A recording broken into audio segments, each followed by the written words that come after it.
Asanteni sana.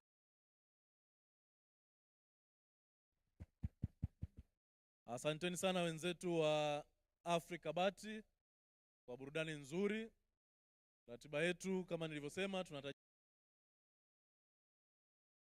kama ilivyopangwa, lakini kuna mambo mawili mafupi tu. Moja, ni wakumbushe kwa wale ambao tulikuwa jana, kuna zoezi la uchangiaji wa damu linaendelea pale nje. Na tunashukuru sana, jana tulifanikiwa kupata chupa zaidi ya 52. Matarajio yetu ni kwamba leo, kwa sababu tuna idadi kubwa, idadi hiyo ya chupa zitaongezeka. Kwa hiyo naomba wakati mijadala na majadiliano yanaendelea huko ndani, wakati unatoka nje kwenda kuweka tai vizuri, unapita pale kwenye banda la damu salama na kuchangia damu ili kuokoa maisha ya wenzetu walioko hospitalini. Lakini nitumie fursa hii pia kwa sekunde 30 nimkaribishe daktari kutoka hospitali ya Mirembe. Kuna ujumbe mahususi wanataka kufikisha kwetu. Naomba kwa dakika 30, ni jambo muhimu sana sana sana sana. Ni jambo ambalo limekuwa na madhara makubwa kwenye jamii yetu. Naomba daktari mkaribie kwa sekunde 30, mzungumze machache ambayo yatakuwa na manufaa kwa wenzetu wa mashirika ya kiserikali, washirika wa maendeleo, private sector na Watanzania kwa ujumla. Karibu sana daktari.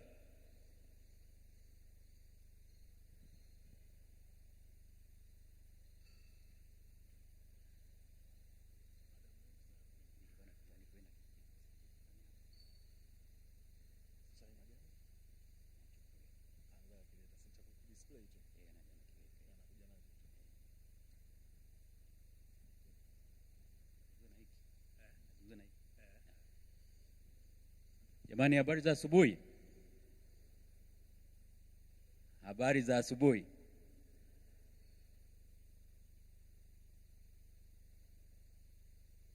Mashirika yetu, nikisema mashirika yetu tunasema taifa letu. Mashirika yetu. Salamu kutoka kwetu Hospitali ya Taifa ya Afya ya Akili Mirembe. Nikisema hakuna afya, tunasema hakuna afya bila afya ya akili. Hakuna afya. Ndugu msajili, ndugu wageni, ndugu viongozi waalikwa, ningependa kutoa ujumbe mfupi kutoka Hospitali ya Taifa ya Afya ya Akili Mirembe kuhusu dhana ya afya ya akili. Lakini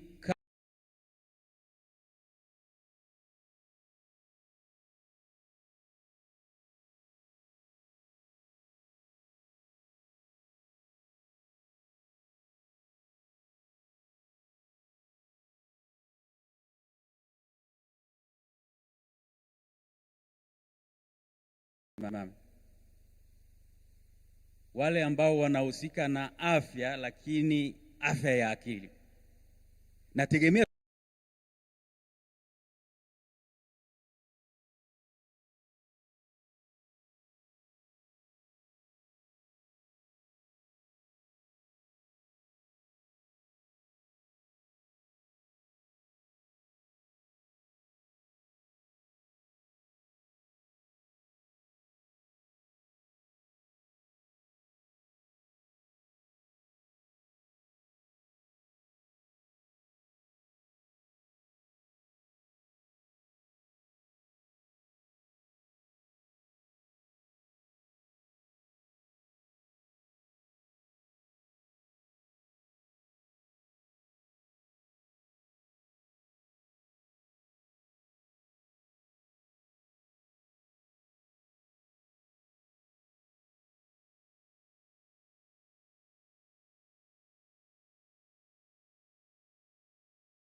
kwa sababu kabla mtu hajawa mgonjwa anakuwa na afya.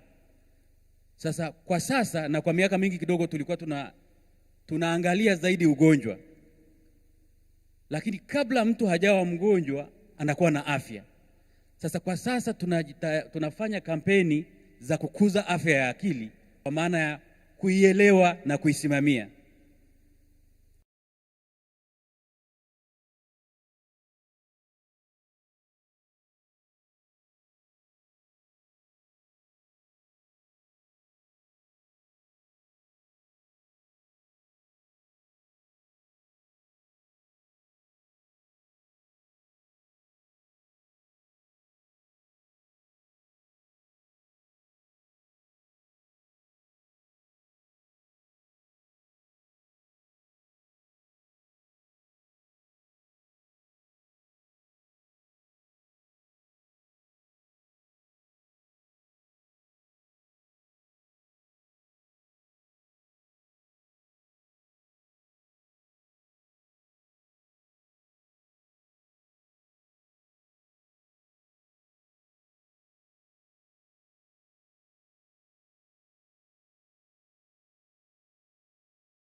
kipindi cha sasa cha asubuhi hii. Tutakuwa na mada kuu za kuzungumza takriban 5. Sitaziongelea zote kwa sasa, nitakuwa naongea kwa jinsi ambavyo session ikiwa imeshamalizika. Kwa session ya kwanza siku hii ya leo, mada ya kwanza itaanza kwa topic ambayo inasema fursa za ndani na nje ya nchi za ufadhili kwa mashirika yasiyo ya kiserikali na namna gani tunaweza tukaonyeshwa fursa na hao watakaozungumza. Na atakayesimamia kutoa mada hiyo siku hii ya leo si mwingine ni kaka yetu anaitwa Daniel Lema. Daniel Naftali Lema, yeye ni mkurugenzi, anafanya kazi Freedom House Tanzania as a chief of party for the USAID funded project called Data Driven Advocacy. Daniel, naomba kati na kuzungumza uje ili waweze kukuona, waweze kujua. Makofi kwa Daniel jamani. Kwa hiyo yeye ni chief of party for the USAID funded project called Data Driven Advocacy au DDA. Lakini pia he is also a senior advocate of the High Court of Tanzania and a member of Tanganyika Law Society. Ataweza kuongoza mada kwa siku hii ya leo kwa muda aliopewa. Anajua muda aliopewa na tunaamini utazingatia vigezo vya muda. Lakini kwa kuweza kutoa taarifa pia, katika mada zote kulikuwa na mada moja ya masuala ya teknolojia na innovation ilikuwa ifanyike nje ya ukumbi huu. Lakini kutokana na maombi ya watu wengi na wingi wa watu, tumeona kwamba mada zote zitafanyikia humu ndani ili kila mmoja apate nafasi ya kusikiliza. Kwa sababu kile chumba cha kule nje kinachukua 150, lakini tuko karibia 2000 ambao tumefanya usajili. Kwa hiyo mada zote zitafanyika humu kwa siku hii ya leo. Kwa hiyo nitaomba sana tuzingatie muda, hata wale ambao tulikuwa tunauliza maswali kutoka kwenye audience. Kwa hayo machache naomba nimkabidhi Daniel, ataweza kuwaita sasa panelists wote ambao anaenda kuzungumza nao. Makofi kwa Daniel. Asante. Thank you. Asante sana. Asante sana mragabishi wetu, lakini nishukuru sana uongozi wa NGO kuanzia na Kongo mpaka msajili na mwenyekiti wetu kwa kuandaa kongamano hili ambalo najua ni kubwa na ni nyeti sana kwa asasi zilizokuwa za kiserikali hapa Tanzania. Ni kazi kubwa sana kupigiwa makofi kabla hujaanza kazi. Kwa hiyo naona mmenitia changamoto ya kujitahidi kufanya mambo kadhaa. Kwanza kuhakikisha kwamba mada ya leo inazungumzwa kwa ufasaha, lakini jambo la pili kuhakikisha kwamba tunatunza muda, na ninaahidi kwamba nitajitahidi kufanya hivyo. Ndugu zangu, asubuhi ya leo kama ambavyo wamekwisha kusema dada Nesia, tunazungumza mada inayosema fursa za ndani na nje ya nchi za ufadhili kwa mashirika yasiyo ya kiserikali, yaani kwa kimombo au Kiingereza ni internal and external funding opportunities for NGOs in Tanzania. Na lengo la mada hii ni kuangazia kwa ukaribu au kwa kirefu jinsi ambavyo hali ya upatikanaji wa rasilimali fedha kwa mashirika yasiyo ya kiserikali imekuwa ikitokea. Na kama ambavyo mnafahamu, ili mashirika yasiyo ya kiserikali yaweze kufanya vizuri Tanzania, pengine yanahitaji mambo makubwa matatu nimekuwa nikisema. Jambo la kwanza ni miongozo thabiti ya kiserikali, lakini pia ya ndani ya taasisi. Lakini jambo la pili muhimu ninalofikiri ni rasilimali watu watakaofanya kazi kwenye hiyo sekta binafsi au kwenye mashirika yasiyo ya kiserikali. Lakini nafikiri jambo lingine kubwa kabisa ni rasilimali fedha, ambazo hizo ndizo zinazowezesha kazi zote zinazofanyika ndani ya mashirika haya yasiyokuwa ya kiserikali. Sasa leo tunaangazia swala la tatu ambalo ni la rasilimali fedha katika masuala ya kazi zinazofanywa na mashirika yasiyokuwa ya kiserikali. Na tunapozungumza hivi tunazungumza nini? Tutegemee kusikia tukizungumza changamoto zilizopo katika upatikanaji wa rasilimali fedha. Lakini tutazungumza pia fursa zilizopo, kwa sababu kwa upande mmoja kuna watu wanasema changamoto, fedha hakuna, upande wa pili kuna watu wanasema fedha zipo, alafu kuna upande wa tatu wanaosema kwamba lakini hata wanaokuja kuomba hizo fedha vigezo hawana, hawawezi kumiti viwango, wakiambiwa walete wanaleta vitu document ambazo hazijatimia na kadhalika na kadhalika. Lakini yapo maeneo mengine ambayo tunagundua ambayo hatujayagusa kabisa. Kwa mfano wenzetu walioko kwenye private sector.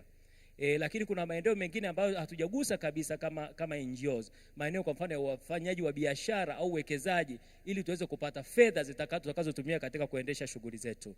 Kwa hiyo eneo pia la innovation bado hatujalifanyia kazi vizuri kabisa. Kwa hiyo tunachotegemea kufanya katika mada hii ni kuzungumza hayo yote. Na mimi ninatamani kwamba baada ya mazungumzo haya wala tutoke na na azimio kwamba tunataka kufanya nini katika eneo hilo ili kusaidiana sisi kama sisi, lakini kuwasaidia na wenzetu ambao wako Tanzania, lakini kwa mfano maeneo ya pembezoni kabisa, taasisi za vijana, mashirika ya wanawake na mashirika mengine ambayo upatikanaji wa rasilimali fedha ni changamoto kidogo.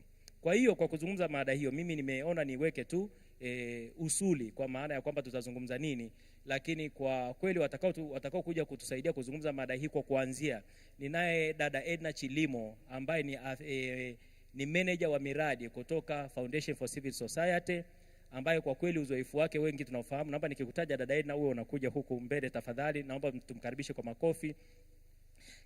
Ambaye uzoefu wake ni wa muda mrefu sana katika mambo mengi ikiwepo uchambuzi wa miradi inayoletwa na NGO, lakini masuala ya jinsia na masuala ya capacity development kwa mashirika yasiyokuwa ya kiserikali.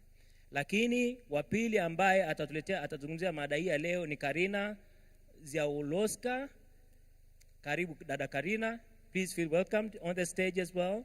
Huyu ni mkuu wa kitengo cha uchumi na utawala kutoka European Union, ambaye na yeye ana zaidi ya miaka 20 ndani ya European Union akifanya kazi katika kusaidia asasi za kiraia maeneo mengi duniani ikiwepo Senegali, Barbados na hata Mauritius. Watatu ambaye atakuja kuzungumza na sisi, tunataka kupata uzoefu kutoka nje ya Tanzania. Tunaye ndugu yetu Okello Steven. Okello Steven yeye ni msajili wa mashirika yasiyokuwa ya kiserikali kwa upande wa Uganda. Please take a stage as well. Tuwakaribisha jamani, watu wametoka mbali sana hawa na wanatuletea uzoefu kutoka mbali. Yeye amekuwa na zaidi ya miaka 18 ndani ya Wizara ya Mambo ya Ndani ya Uganda, lakini ni wakili msomi. He's also an advocate. So I have a brother in fraternity. Ambaye amefanya pia kazi ya uratibu wa mashirika sio kwa kiserikali kwa muda mrefu sana Uganda. Naye atatuletea uzoefu wake kutoka Uganda. Lakini mwingine tuna dada Agnes Nganga kutoka shirika la maendeleo la watu wa Marekani, yani USAID, ambaye yeye pale ni afisa mwandamizi katika masuala ya ugavi na amefanya kazi hii kwa zaidi ya miaka 14 na ana uzoefu mpana katika uchambuzi wa miradi na kusimamia masuala mazima ya ugavi wa miradi. Sitaki kusema sana, inawezekana yeye ndio huwa miongoni mwa watu wanaoangalia miradi yetu tunapeleka ubalozini au tunapeleka USAID. Kwa hiyo na hata share experience yake kuhusiana na masuala ya upatikanaji wa rasilimali fedha kwa asasi zilizokuwa za kiraia, zilizokuwa za kiserikali. Mwingine ni dada Sara Kiteleja. Dada Sara Kiteleja anatoka Montessori na 5 ya uzoefu ndani ya sekta, na yeye ana uzoefu mkubwa sana wa jinsi ambavyo swala la upatikanaji wa rasilimali fedha linafanyika kwa hapa Tanzania, lakini pia na yeye atashia uzoefu wake kuhusiana na masuala mazima ya upatikanaji fedha. Na wa mwisho sio kwa umuhimu ni Lilian Alex. Huyu ni mkurugenzi wa YAKSOF. YAKSOF ni Civil Society. Za swali ama unataka kuchangia kwenye jambo lolote ambalo litakuwa limesemwa na wazungumzaji wangu hapa, utakuwa huru kusema hivyo. Kwa hiyo ninakukaribisheni sana tushiriki mada yetu ya leo, na mimi kama nilivyosema ninaratibu tu mada hii. Na jambo moja la utawala pia niseme kwamba katika wazungumzaji wangu hapa kuna watu wawili ambao hawatazungumza Kiswahili, watazungumza Kiingereza. Kwa hiyo nitaomba kama umekaa na mtu ambaye anahitaji tafsiri mtafsirie, lakini mimi nitajaribu kwa nina summarize, ninatoa ufupisho wa yale watakao kuwa wameongea wakati ambapo watakuwa wameongea. And likewise nitaomba Lilian utajaribu kumtafsiria Mr. Okello wakati ambapo kutatokea jambo huko ambalo linahitaji tafsiri, na dada Edna atanisaidia kumtafsiria Katerina kama kutatokea jambo lolote huko ambalo litahitaji tafsiri, lakini pia mimi mwenyewe nitashajiisha kama kutakuwa na haja ya kufafanua. Kwa hiyo jamani, karibuni sana kwenye mada yetu. Mada ni kama iliyoko mbele yetu, na labda kwa kuanza kama nilivyosema, kumekuwa na changamoto nyingi sana zinazohusiana na upatikanaji wa rasilimali fedha kama nyenzo muhimu ya mashirika yasiyokuwa ya kiserikali katika kufanya kazi hapa Tanzania. Kwa misingi hiyo, na moja ya jambo ambalo limekuwa likizungumzwa sana dada Edna ni kwamba sasa hivi kiwango cha fedha kimekuwa kinapungua. There's been a shrinking of funding that support the local NGOs activities in Tanzania. Sasa mimi nilikuwa ninatamani, kwa sababu wewe kama Foundation for Civil Society mmekuepo uwanjani kwa muda mrefu, mmekuepo zama nzuri na zama ngumu ambazo tunazo sasa hivi. Labda ungeanza kutupa tu ule mtazamo wako wewe kwa dakika kama 3-4, unaonaje hali ya upatikanaji fedha, rasilimali fedha kwa asasi za kiraia kwa sasa hivi? Karibu. Asante sana moderator, na nashukuru sana kwa nafasi hii, kwa kweli nafasi ya kipekee sana. Niseme pia hapa namwakilisha mkurugenzi wangu Francis Kiwanga, ambaye majukumu tu yameingiliana, lakini alipenda sana kuwa katika hadhira hii asubuhi ya leo. Na kama mada inavyosema, sihitaji kujitambulisha zaidi, nimeshatambulishwa, na nadhani Foundation for Civil Society mnaifahamu kwa undani sana wengine wenu, lakini pia kama uifahamu unaomba kutembelee banda letu, unaweza kusikia zaidi tunafanya nini. Kwa hiyo kama mada inavyosema ni kweli, na sisi Foundation tulifanya utafiti. Na utafiti ni very very recent, ulifanyika kati ya mwezi June na July, ambao uliangalia mambo mengi, lakini jambo kubwa ulikuwa unaangalia state of CSOs in Tanzania. Lakini pia tuliangalia sana pia hali ya upatikanaji wa fedha. Na nilikuwa nimeandaa presentation, lakini nadhani miundombinu haijaruhusu tungeweza kupata ile ripoti vizuri sana. Nimeandaa tu slide kama 3 hivi ambazo zinaelezea hali ikoje. Sijui kama moderator muda utatosha, lakini nitapitia ile ripoti kwa haraka sana, kwa sababu ni vizuri kuongea na data, si ndio?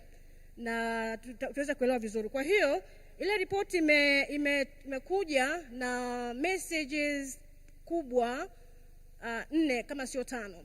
Ya kwanza ni kwa rasilimali fedha zinapungua katika sekta yetu, na hii nadhani sio news, kila mmoja anajua na kila mmoja ame-experience katika eneo lake.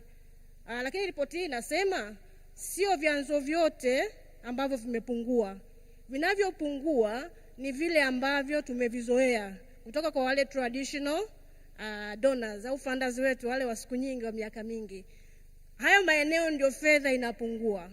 Message ya pili ni kwamba bado viko vyanzo vingi sana kwa hawa donors wengine ambao labda hatujawafahamu, hatujawatumia, hatuna taarifa nao. Huko duniani bado fedha ipo ya kutosha, lakini sisi sekta asasi za kiraia Tanzania tumezoea vyanzo fulani local grant making organization, moja kubwa ikiwa ni LSF, lakini pia na FCS.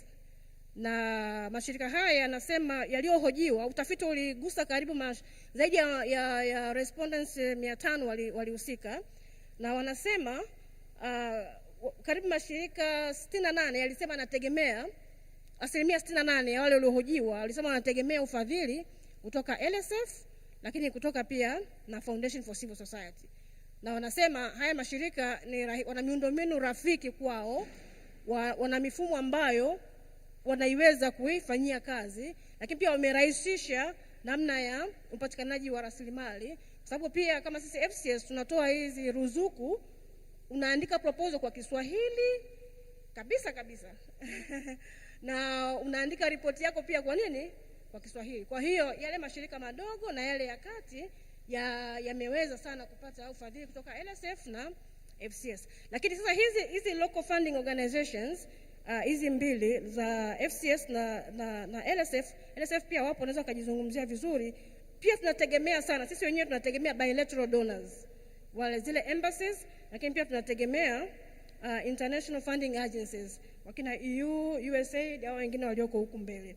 Na hivi vyanzo ambavyo tunavitegemea mwisho wa siku vinafanyaje? Vinaendelea kupungua. Kwa hiyo chini wanatutegemea sisi, lakini sisi tunategemea wa juu ambao vile vya juu sasa vinaendelea kupungua. Nataka kupaint a picture kwamba kidogo hali ni nini tete, kwa maana kwamba LSF labda hawa local grant makers wakipata changamoto, ina maana mashirika mengi yatapata changamoto.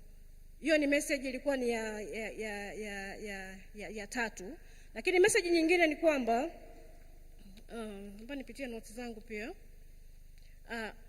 Namalizia. Okay. Donors wengi pia hawatoi hela ya kusapoti mashirika kuweza kujiendesha. Ile institutional funding haipo. Lakini pia ni mashirika machache sana yanayofanya capacity building. Donors wachache ambao wanafanya capacity building kwa hizi taasisi. Lakini pia katika asasi zetu hatuna mikakati ya kutafuta rasilimali. Katika mashirika ambayo yamehojiwa ni mashirika 5 tu yalikuwa na fundraising strategy, na wengi wao hata haitumiki, ipo tu kwamba tunayo document lakini haifanyi kazi. Kwa hiyo hatuna skills za kutosha, hatuna fundraising strategy za kutosha, lakini pia tunategemea vyanzo vichache. Lakini pia kuna very tight competition sasa hivi na international organizations. Maana vyanzo vya rasilimali ni vile vile, na hii sisi nadhani wale walioko grand makers wanaelewa. Sisi tulipata hiyo experience moja kwa moja wakati tunatafuta mradi kutoka EU kupitia ule mradi wetu ambao tuliupata wa uraia wetu naitwa. Competition ilikuwa ni kubwa, tulicompete na giants. Hata tulipopata kwa kweli tuliona kama ni muujiza. Kwa hiyo competition pia hii report ime highlight na imesema kwamba hakuna miongozo kwa upande wa serikali kuregulate hilo. Sijui kama ni kitu cha kuzungumzia, lakini labda kwenye mijadala kinaweza kikazungumziwa, na sijui kama ni hali ambayo ni mbaya au ni nzuri. Maybe ina uzuri wake na ubaya wake, lakini ni swala la mjadala. Yes, yako mambo mengi, lakini labda kuanzia niseme haya. Asante sana. Asante sana, nashukuru sana kwa hiyo highlight. Nafikiri huo utafiti unapatikana online, kwa hiyo tunawakaribisha mutazame, kwa sababu eventually dada Edna amezungumza mambo mazuri sana yanayoonyesha jinsi ambavyo hali ya fedha Tanzania kwa asasi za kiraia ilivyo. Na in principle, just to summarize, because I need to come to you, Mr. Okello, she said that of recent study that was conducted in Tanzania, at least 4 things have been highlighted have been a critical challenge to the CSO in Tanzania. One being that the study that was conducted revealed that there has been a shrinking of the funding that's going to the CSOs in Tanzania. And again, it shows that the report shows that the shrink has happened to the normal funding sources that we know, our usual, custom funding sources we know for the NGOs. But then the secondly is that apart from that, again, but the same report has showed that still there are so many other sources of funding outside there that CSOs can tap on and actually make use of them to get in financial resources for their activities in Tanzania. But at the same time, another message that came strongly from that message is that, again, the whole question of, that all the CSOs are depending on the same sources to get all the funding they get actually in financing the activities. Another one that the same other strong message that came out is the question of that most of the donors are not providing administrative funding for the CSOs. They are not working on the question of capacity development to help the CSOs access the funds, and we know that's a critical problem to some of the local NGOs here in Tanzania. But again, on the side of the CSOs, they don't have things like fundraising strategies that they develop and they use in actually sourcing the funding to support the activities. At least those are some of the key messages that are coming from the report they've conducted. The report is online. Everybody who wants to access it can access it. Now, let's hear from Uganda, because this seemed to be, like kind of creating a relief to Tanzanians as well. Is this the same situation in Uganda, or the situation in Uganda is different? What do you have to tell us, Mr. Okello?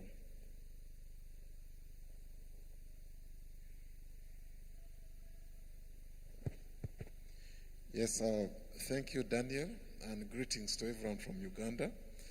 I'm really glad that she started to give us a picture of what the situation here is like. In Uganda, the current situation, I would say, is not any different, because one is that generally the NGO sector has got a weak sustainability, meaning that people are voluntarily forming, they have the passion, but when it comes to sustainability, they really have a big challenge. And that means that the sector is having that challenge. And also, just like she put it, the NGO sector is almost wholly depending on donations. I do not know in terms of percentages, how many would put in Tanzania, but in Uganda I would put it at 98%, because if you see the number of NGOs that raise their resources internally, it's a very small fraction. So I would even think that the situation is not any different in Tanzania. Now, that means that if you are wholly depending on donations only, the moment tomorrow those taps dry, where does it leave you? The same way she has put it, the NGOs in Uganda are also crying that the funding opportunities are all declining for so many reasons. All of us are seeing it, the global trends and whatever is happening out there. But also the funding is becoming very unpredictable, meaning that you may have the passion, the excitement, but today you may be here, but tomorrow you're not sure whether you'll even have the fundings that are being received. The second issue in relation to what she has said is on the capacity. That one I fully agree with her, that when it comes to the knowledge and skills of raising these resources, yesterday I was talking to the registrar of NGOs here. She told me there are 9,900 NGOs here. If you conducted an assessment in relation to like their study, out of the 9,900, how many of them have the ability, the knowledge, the skills to know even where to get the money from? How many of them invest in research to know where to go and get this money from? Now, that also remains a very big challenge. But also in terms of capacities, that people voluntarily form these NGOs and go and register with the body, but because they do not have the skills and the knowledge, they end up running into trouble. Meaning that they end up with integrity issues, accountability issues, transparency issues, because no one trained them. They did not go to a school to learn how to run an NGO. That means that I saw the needs of the community, I went out there, I started helping, but I lack the skills. And that means that I'm going to run into a lot of issues, whether it is corporate governance issues, how to manage the finances, and that also now poses a challenge. Now, the other bit is now also the challenge with the donations themselves. Now, the challenge with the donations, the first one is that she has already brought it out. If you have, let me relate it to Tanzania, because in Uganda, at one point we had 14,207 NGOs as per 2019, but we conducted a verification and validation exercise. As per now, we have 5,800. But I know the number is still increasing, and it may still even go back way above 10,000. But let me say in Tanzania, the situation in Tanzania, if you have 9,900 NGOs, do they all have equal access to the funds?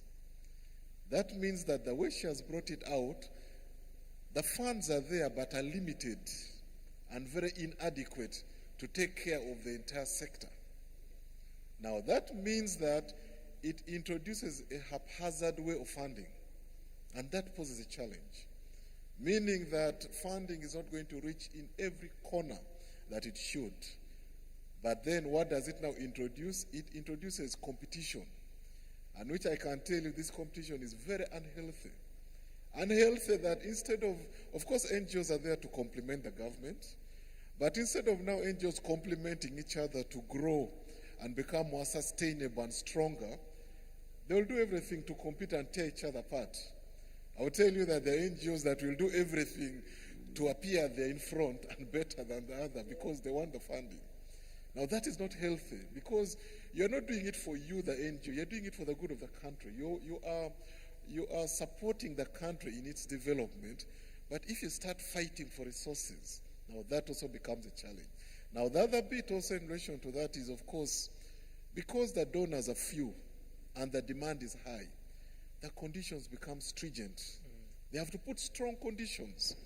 The question is that with the stringent conditions the donors put, how many NGOs have the capacity to meet all those conditions? That also becomes a challenge. But also the other one is that, let's look at the unforeseen circumstances globally. One, look at the pandemic we are just recovering from, COVID. See how COVID hit the world so hard.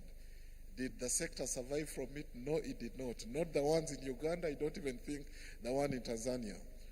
If you ask the registrar, she'll tell you how many NGOs closed, how many people lost jobs because they're working in NGOs, there were no more funding. Then the impact is still being felt up to now. But also the other bit in terms of the unforeseen circumstances. Look at the global conflicts. Look at the war in Russia. Look at other instances. Do you know how much it's affecting the NGO sector globally, even the ones in Tanzania and Uganda? Yes, it is. But also the other bit that is there on the global trend that is very unforeseeable that we need to pay attention to is that there are global trends. Today you may find a donor supporting you and supporting so many NGOs in this in Tanzania or Uganda. But tomorrow when something happens, we saw refugees, migration, everything globally. It's not because it's your fault in Tanzania or Uganda, but because something is happening globally, their priorities have to change. Yes. Meaning that at the end of the day, priorities are going to change, and you're actually going to miss all those opportunities. Then the last bit I wanted to end with were some recommendations. So that I don't miss the opportunity of some. Maybe you pause on the recommendation. I'll come back to you on the recommendation. Okay, thank you. So much. So yeah, so you can see. Thank you so much for putting it out there on the situation in Uganda. So for people who are following, I'm sure they are able to compare and see what's happening in Tanzania. Lakini ni kwa kutafsiri tu, Mr. Okello amejaribu kuonyesha ukweli halisi kwamba hali ilivyo Uganda sio tofauti sana na ilivyo Tanzania kwa sasa hivi. Na amejaribu kutaja vitu vichache hapa. Cha kwanza ambacho ameonyesha ni kwamba pamoja na kwamba kuna rasilimali fedha Uganda, lakini pia jambo limeonekana inapungua, lakini jambo ambalo limeonekana pia ni changamoto sana kwa Uganda, na nafikiri kama ilivyo Tanzania pia ni swala zima la sustainability, utengamano au uendelevu wa kazi za NGOs kwa ujumla, na kwenye hasa swala la fedha. Unaonekana NGO sustainability it's a challenge kama ambavyo na Tanzania inaonekana. Lakini swala ni kwamba asasi za kiraia tunategemea donor funding, ni kitu ambacho kinaonekana kwamba bado ni changamoto, lakini amezungumzia swala la hiyo hela kutoka kwa wafadhili kutokutabirika, kuwa unpredictable, how it has become unpredictable na ina affect jinsi ambavyo CSO zinafanya kazi. Lakini amezungumzia swala la changamoto la capacity, uwezo wa mashirika yetu katika kushika au kutunza fedha au kupata fedha, kwa mfano uwezo wa kujua fedha zinapatikana wapi. Lakini amezungumza swala la kukosekana kwa uelewa au skills ambazo zinaweza kutuwezesha sisi kujua fedha zinapatikanaje, tukizipata tuzitunzeje, tuzitumieje na ziweze kuzalisha fedha nyingine na kadhalika na kadhalika. Lakini amezungumzia swala la changamoto za ushindani katika upatikanaji wa rasilimali fedha, ambazo najua kwetu sisi pia ni changamoto kubwa sana, kwa sababu wote tunategemea chanzo kile na wote tunakwenda pale. Kwa hiyo ushindani ni mkubwa sana, na inaonekana ni ushindani ambao sio mzuri. Lakini amezungumzia swala la hali kuwa ngumu generally duniani kutokana katika masuala ya fedha. Lakini amezungumza masuala yasiyotabirika ambayo yanatokea duniani yanayoathiri mwelekeo mzima wa upatikanaji wa fedha kwa asasi za kiraia, ambayo amezungumza masuala kama ya majanga ya magonjwa kama COVID-19 ilivyoathiri wote. Tunajua jinsi tulivyopigwa vikali sana kwenye eneo hilo. Lakini pia amezungumza masuala ya kuwepo kwa majanga kama vita, kwa mfano vita ya Ukraine, jinsi ambavyo imekuwa ikiathiri upatikanaji wa rasilimali fedha zinazokuja kwenye dunia yetu. Kwa hiyo utaona mambo ambayo yanatokea Uganda ni sawa na mambo ambayo yanatokea Tanzania. Kwa hiyo kuna ufanano wa karibu sana katika haya ambayo yameongea. Dada Edna, ulivyokuwa unazungumza, moja ya kitu ambacho umesema kwamba pamoja na kwamba upatikanaji wa fedha unaonekana unapungua katika vile vyanzo tulivyozoea, lakini bado kuna vyanzo vingine vya fedha ambazo hatujavifikia na ni vingi. Na kwa kweli kama NGO tungeweza kujaribu kufikiria namna how do we tap into all other existing opportunities na kuondoka kwenye kutegemea same source of funding ambayo imekuwa ikitokea. So now I want to turn to you, Dada Karina. So you then tell us, because what she said is that the problem has been the shrinking of funding, and because we depend on the same sources of funding. But on the other hand, there are so many other, many existing sources of funding from which the CSOs can tap in and actually get funding to support their activities on the ground. So then I just want to turn to you now, so you can take us through a little bit in terms of where and what are the opportunities that are existing within the EU. Can you share with us so we know what are these opportunities? How can we tap into those opportunities? And think broad, think within Tanzania, within the EU, Tanzania, globally, because we know we've been in many other places as well. So feel free to share with us as well. How do we get into those opportunities? What are those opportunities, and how can we tap into those opportunities? Please take the microphone from Lillian.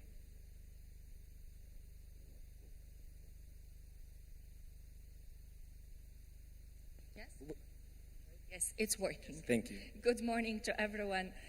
Thank you very much for this opportunity to be here with you. I hear the concern coming from the speakers that the funding for civil society initiative is shrinking. I am here just to say the European Union resources for civil society are not shrinking. And in the Tanzanian context, if anything, we have expanded them in recent months and years. So this is just to reassure everyone, European Union is there for the civil society. We have a long-standing global commitment to supporting civil society organizations worldwide. And in the Tanzanian context, we have a very good level of funding to continue this type of cooperation in the future. It does not solve the issue of sources of funding, always the same, but I can reassure you the resources of the European Union are there for civil society. So what are the instruments, what are the mechanisms through which we engage with the civil society, what are the funding opportunities? So first we have long-standing instruments of work with civil society. These are civil society and human rights and democracy budget lines that are decided globally, and every year we get allocation for different countries and also for Tanzania. We have been receiving quite good allocations in the recent years. We receive every year or every 2 years a new, let's say, envelope to work with, and in the past and currently we have been able to secure quite good resources for our cooperation in here in Tanzania. And another source of funding for civil society is our mainstream cooperation with the government, our big cooperation projects. So in all our programming process, when we define the new projects, we work very closely with civil society to get their views on the definition of the projects. And in every big cooperation project, we include some components to be implemented directly through civil society. So through this, let's say, combination of different instruments, we have really expanded our cooperation with civil society organizations in the recent months. So just to give you an idea, we have been very busy working on contracts with different civil society organizations, and since December last year until now, we have signed contracts for over 22 million euros already, and we are preparing still some new ones coming. We just finished, for example, the whole contracting of 10 million euros under the Clean Cooking Fund, for example, call for proposals that has just finalized. So just to say, we have been busy, but we have new funding opportunities coming in the next 3 to 4 months, so it's good to know what is cooking in our internal organization, what will be available. So we are preparing right now on the new call for proposals for civil society initiatives. It will be published through our social media website by the end of the year, perhaps January in the worst case scenario, but we hope by the end of the year. So we will put some 6.5 million euros available for new initiatives to be seized by the civil society. We are still discussing the priorities, but some of the priorities I can already disclose to you before we publish the call. We want to focus and step up our engagement with the youth, in general, and provide more funding for youth-related initiatives. We want to set up a youth sounding board for our European Union and have funding, some seed funding for smaller initiatives. So this will be one of the big priority for us, and we want civil society proposals that would go in this direction. We also want to look a little bit at all the initiatives related to professionalization of journalists, medias, We want to support organizations that work, lobby or work on rule of law related reform agenda. We want to also support NGOs that work in their capacity of oversight of budgetary process, accountability, transparency in public finance management. So these are some of the opportunities that will be opened up with this new call for proposals that will be published. What we hope to also wrap up by the end of the year is a new contract with legal service facility that will then distribute the funding to legal aid providers all over the country, small associations that are providing legal aid all over the countries. And what's interesting, one of the big components of our engagement with LSF will be a reflection, a support to organization on how to sustain the level of funding for legal aid in the future. So we know sustainability of the funding is a challenge, and a big work with the LSF will be on how to sustain such funding in the future. Also in the Tanzanian context, because I hear the problem is sometimes the financial capacity or basically overall capacity of CSOs. We are organizing regularly the sessions with civil society on financial procedures, for example. We just have our contract and finance units and providing a real live training on the procedures, how to manage the funding transparently and correctly from the point of view of our procedures. So this is something also we recognize as a challenge, and we're trying to address it. So that's the Tanzanian context, but we also have seen a kind of emerging momentum of civil society organizing itself regionally in the East African Community region, and this is the big role of EACSOF, and we were impressed by the Civil Society Summit called by EACSOF earlier this year, and we want to support this type of dynamic in the future. We have reserved 2 million euros of funding to support this civil society engagement with East African Community Secretariat, influencing the policies of the regional integration at the regional level. We want to step up the influence, especially of women, youth in this process, reinforce the mechanism of consultative dialogue forum that has been established at the EAC level. So this is also something that is coming up. We hope to sign the contract that would implement this 2 million euros by the end of the year. So these are some of the opportunities. I hope this is quite a lot of things only in the next 3 to 4 months. Thank you so much. And actually that is some of the opportunities.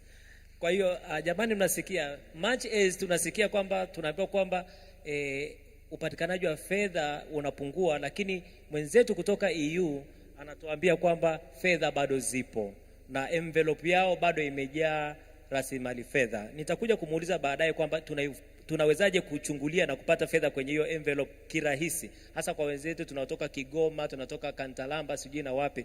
Hiyo envelope ya EU tunaifikiaje na kupata fedha ndani yake? Nitakuja kurudi kumuuliza hilo swali, au ninataka kuambia kitu cha kumuuliza baadaye.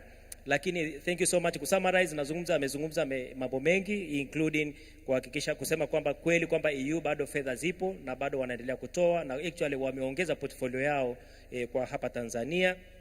Lakini pia amezungumza juu ya utaratibu wa kutoa, kwamba wana zile instrument ambazo ndio zina determine kiasi cha fedha ambazo kinakuja, na zile zinazokwenda kwenye CSO na zinazokwenda serikalini. Lakini amezungumza pia maeneo ya kimkakati kwa wale ambao tuko hapa ambao tunataka kuomba fedha za EU. Amezungumza maeneo ambayo tunapaswa kufikiria tunawezaje kupata hizo fedha. Amezungumza kwamba proposals zinazotegemewa kuja zitakava maeneo kwa mfano ya vijana. Kwa wale ambao tunataka kufanya na vijana tujiandae. Amezungumza maeneo ya habari, media. Hilo ni eneo lingine ambalo core yao itakuwa inaangazia. Amezungumza masuala ya uwajibikaji na uwazi kwa wale ambao tunafanya kwenye maeneo ya transparency and accountability, nao ni eneo lingine ambalo inaonekana litapata support. Amezungumza kuhusiana na fedha zinazotegemewa kutolewa LSF, Legal Services Facility na wako hapa ambazo zitakwenda kukava wale tunaotoka kwenye sekta ya legal aid kwa Tanzania, utoaji wa msaada wa kisheria kwa Tanzania. Lakini pia wana initiative ya kujengea mashirika uwezo hasa financial management, kwa wamekuwa wanafanya seminar kwenye capacity development for financial management kwa local NGOs, lakini amezungumzia kwamba wataendelea kusupport masuala ya asasi za kiraia na utangamano wa Jumuiya ya Afrika ya Mashariki, kwa kuona lile kongamano tulilofanya Arusha mwaka huu la jumuiya za asasi za kiraia za Jumuiya ya Afrika ya Mashariki. Kwa hiyo inaonekana kuna mambo mengi mazuri ambayo yanakuja kutoka EU. Sasa building on that, tusikilize kutoka USAID na wao. Tunajua USAID nao ni watu ambao wanatoa rasilimali fedha na dada Agnes yuko hapa kuzungumza na sisi. Labda na wewe dada Agnes utuambie, na kuna kitu ambacho kimekuwa kinaendelea sana ndani ya shirika la maendeleo ya watu wa Marekani, swala la localization of funding ambayo inatolewa na USAID kwenda kwa asasi za kiraia za ndani na sio zile za kimataifa. Labda utakapozungumza uzungumze fursa zilizopo ndani ya USAID, lakini uzungumze pia hivi kwa mwelekeo wa sasa hivi wa USAID, hizo fedha ni kwa kiasi gani zinaweza kwenda kusupport sasa asasi za kiraia kwa mrengo huo tunaokwenda nao wa localization. Karibu sana. Asante sana moderator. Na wasalimu kwa jina la Jamhuri ya Muungano wa Tanzania. Nathibitisha jina langu ni kama lilivyotajwa na Daniel, naitwa Agnes Nganga, ni afisa mwandamizi wa manunuzi na mikataba USAID. Niseme tu kwamba USAID Tanzania inafanya shughuli zake za maendeleo kwa mujibu wa katiba, sheria, kanuni na mifumo ya Marekani. Vivyo hivyo na mikataba yetu pamoja na manunuzi pia tunafuata sheria za Marekani. Kwa Tanzania tunao mkakati wa maendeleo wa ushirikiano ambao ni mkakati wa miaka mitano. Kwa ambao tuonao sasa hivi umeanzia mwaka 2020 na utaenda mpaka 2025. Lengo la mkakati ambao tunao kwa sasa ni kwa ajili ya vijana wa Kitanzania kuendeleza usitawi endelevu katika kujitegemea. Tunapokuwa tuna wazo la kutengeneza mradi katika USAID, jambo la kwanza tunafanya kazi kwa ukaribu sana na serikali ya Tanzania. Tunahakikisha tunachokiwaza tunashirikiana nao, tunaangalia Tanzania yenyewe serikali inalenga kufanya nini, ili wasiwe wanaenda kusini sisi tukaenda kaskazini. Lazima tuende pamoja ili kumhudumia Mtanzania. Tunapokuwa tunawaza hivyo, katika website yetu ya USAID Tanzania kuna kipengele kinaitwa business forecast. Pale lazima tunaenda tunasema tuna plani ya kufanya mradi 1 2 3. Hii maana yake nini? Ni kuwasaidia ninyi wadau mwende muangalie opportunities ambazo tunategemea kufanya baadaye, ili muweze kujimobilize, uangalie unaweza ukaifanya, uweze kujipanga tu, ujue kwamba hao wana plani kufanya hivyo. Inakuwa haiko confirmed bado. Lakini pale ambapo tumeshajihakikishia, tumefanya consultation na wadau mbalimbali nchini na serikali ya Jamhuri ya Muungano wa Tanzania kama nilivyosema, tukisha confirm lazima tutatoa sasa solicitation au tender niseme kwa lugha ya kwetu Tanzania. Na hizi fursa tunazitangaza katika tovuti 2. Zinapokuwa ni fursa za ruzuku tunazitangaza katika tovuti ya grants.gov. Hizo tovuti zina fursa kutoka nchi mbalimbali. Kwa hiyo kama sisi mashirika ya Tanzania, maana yake ukienda uangalie tu vizuri, utulie, utafute kwa USAID Tanzania. Hata ukisearch tu kwa keyword ukasema Tanzania, itakuorodheshea ni fursa gani ambazo zipo kwa wakati huo. Lakini tunapokuwa na fursa za kandarasi, hizo tunazitangaza katika tovuti inaitwa sam.gov. SAM ni kifupi cha maneno ya System for Award Management, SAM. Kwa hiyo hizo ndo sehemu kubwa 2 ambako tunatangaza fursa zetu za ruzuku pamoja na fursa za kandarasi. Lakini namna nyingine ambayo haitokei sana lakini inawezekana na kuna wakati inatokea, ni pale ambapo wadau kama ninyi mna shughuli mbalimbali ambazo USAID haijui. Kama ambavyo pia wengi wenu hamjui USAID inafanyaje kazi au inashughulika na miradi gani. Pale ambapo mashirika yenu yanafanya kazi ambazo zinaendana na mkakati tulionao ambao nimeutaja hapa, likaandika andiko lake, labda ni concept note au application kabisa, ikaja kwetu, tukaangalia tukakuta inaendana kabisa na ule mkakati ambao nimeutaja, ambao ni wa vijana wa Kitanzania kuendeleza ustawi endelevu katika kujitegemea. Kuna uwezekano bring on board, tukaweza kuongea na wewe ili tuweze kukusaidia uendeleze hiyo gurudumu ambao ni mradi wako wewe, lakini sisi kutoa hizo fursa ya ruzuku ili uweze kuendeleza hicho ambacho ni wazo lako wewe, sio wazo la USAID, lakini imetokea kwamba vimefanana na mkakati ambao tuko nao. Labda nikirudi upande wa localization, Tanzania USAID mission yetu tunajitahidi na tuna maono kwamba angalau 25% ya rasilimali za fedha ziende kwa mashirika ya wazawa, local CSOs. 25% angalau, kwa sababu kwa sasa ilivyo ni chini ya hapo. Na kwa kutambua hilo, USAID Tanzania tumekuwa tukiwa na mafunzo mbalimbali. Sijajua kama kati yenu kuna ambao walibahatika kuhudhuria, lakini tuna initiative tunaita twende pamoja. Kwa hiyo tumekuwa tukiwa na sessions, tunajaribu kuongea na mashirika mbalimbali ili wafahamu jinsi gani tunaweza kuengage nao, jinsi gani USAID inafanya kazi. Na hata sasa ukiingia kwenye website ya USAID ukatafuta how to work with USAID, hiyo itakuletea taarifa namna gani unaweza kujiengage kufanya kazi na USAID. Na hatukuishia hapo, kwa sababu sisi kama Watanzania tunaelewa kwanza changamoto ya barrier ya language. Tukatohoa kile Kiingereza tukapeleka kwa Kiswahili ili kwamba kila mmoja ambaye anaweza kusoma na kuandika aweze kusoma, aweze kuona hizo fursa ambazo zipo. Na katika mafunzo hayo ambayo nimewaambia, tumeshafanya sessions kama 4. Tulianza na 2 tukawa tunaongea kwa Kiingereza, lakini baadaye tukagundua kweli lugha imekuwa changamoto, tukaamua kuendesha kwa Kiswahili. Kwa hiyo tumeshaendesha sessions 4 na tunategemea kufanya nyingine tena, lakini hii tutaifanya kwa wale sasa ambao tumeona wamekuwa wakihudhuria hizo sessions na wameonyesha interest ya kufanya kazi pamoja na sisi.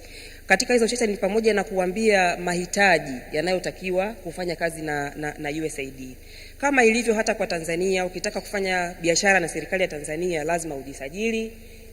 Sikumbuki vizuri, lakini kuna vitu kama JIPSA au TANEP, vitu kama hivyo. Yani lazima ujisajili, uwe tayari sasa ikitokea kuna tenda unaweza kuapply kwa sababu tayari una qualify kuapply. Kwa hiyo hizo ni sessions ambazo tumekuwa tukijaribu kuongea na hayo mashirika mbalimbali.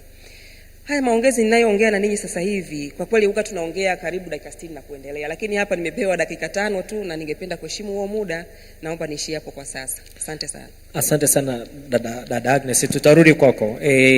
Kwa hiyo jamani, mnaona at least from the EU, from the USAID, funding opportunities bado zipo, na wanakwenda even an extra mile kutuelekeza namna ambavyo tunaweza kuzipata hizo funding. Kinachotakikana nafikiri na shida yetu kama Watanzania wakati mwingine ni aggressiveness. Tunaweza kuwa na mshawasha, tunawezaje kujisukuma kufikia hizi rasilimali fedha zilizopo. Kila mtu anasema ukisikia EU unaanza kuogopa, ukisikia USAID unaanza kuogopa, lakini wenzetu wanakwenda mbali mpaka kukujengea uwezo, kukuelekeza jinsi ambavyo unaweza kupata hizi rasilimali fedha. Nafikiri tuchangamkie fursa hizi ambazo tunazisikia, na kama ambao unasikia ziko wazi. Kwa mfano USAID tumeambiwa kabisa ziko kwenye website, na ukitaka kunafanyaje kazi na USAID ukifollow link kama hizo bado unaweza kupata maelekezo ya namna gani ambavyo unaweza kupata fedha kutoka USAID. Ndio tusikia 23% ya fedha zinazotolewa na USAID, nataka niwahakikishie sio pesa ndogo. Kwa hiyo ni hela ambayo inaweza ikasaidia na kusukuma kabisa sekta ya NGO mbele kwa kiasi kubwa. Lakini hata zinazokwenda international, I want to believe, bado zinakwenda kusaidia sekta ya NGOs hapa Tanzania. Kwa hiyo 23% ni ile ambayo inakwenda directly kwa local NGOs, ambazo ningewashawishi sana asasi za kiraia tujaribu kuichangamkia hiyo fursa sasa hivi. Itakuwa aibu sana wakiweka hiyo 23% alafu tukashindwa kuichukua kwa ukamilifu kwa sababu ama hatukupata vigezo ama hatukuiomba hiyo fedha yenyewe. Again, building from alichokuwa amekisema dada Edna asubuhi kuhusiana na kwamba rasilimali fedha zinaonekana zipo. Tumesikia kutoka EU, tumesikia kutoka USAID, tumesikia kuna nyingine ambazo hata hatuzijui kwa sababu USAID na EU ni vyanzo vile vile tulivyovizoea.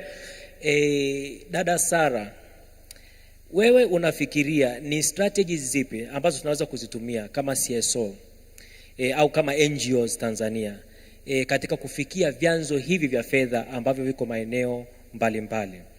Unataka kushauri nini jumuiya iliyoko hapa kwamba tunawezaje kufikia hivyo vyanzo vya fedha ambavyo vipo, na kama unaweza kutaja vingine ambavyo unavijua wewe ambavyo kwa kweli ni untapped sources of funding kwa CSO au kwa NGOs kwa hapa Tanzania? Karibu. Asante. Actually tumeona kwamba challenge nyingi zinatokea kwenye asasi zetu kwa kutoweza kutapu hizi fundings ambazo zinasema zipo zinapatikana.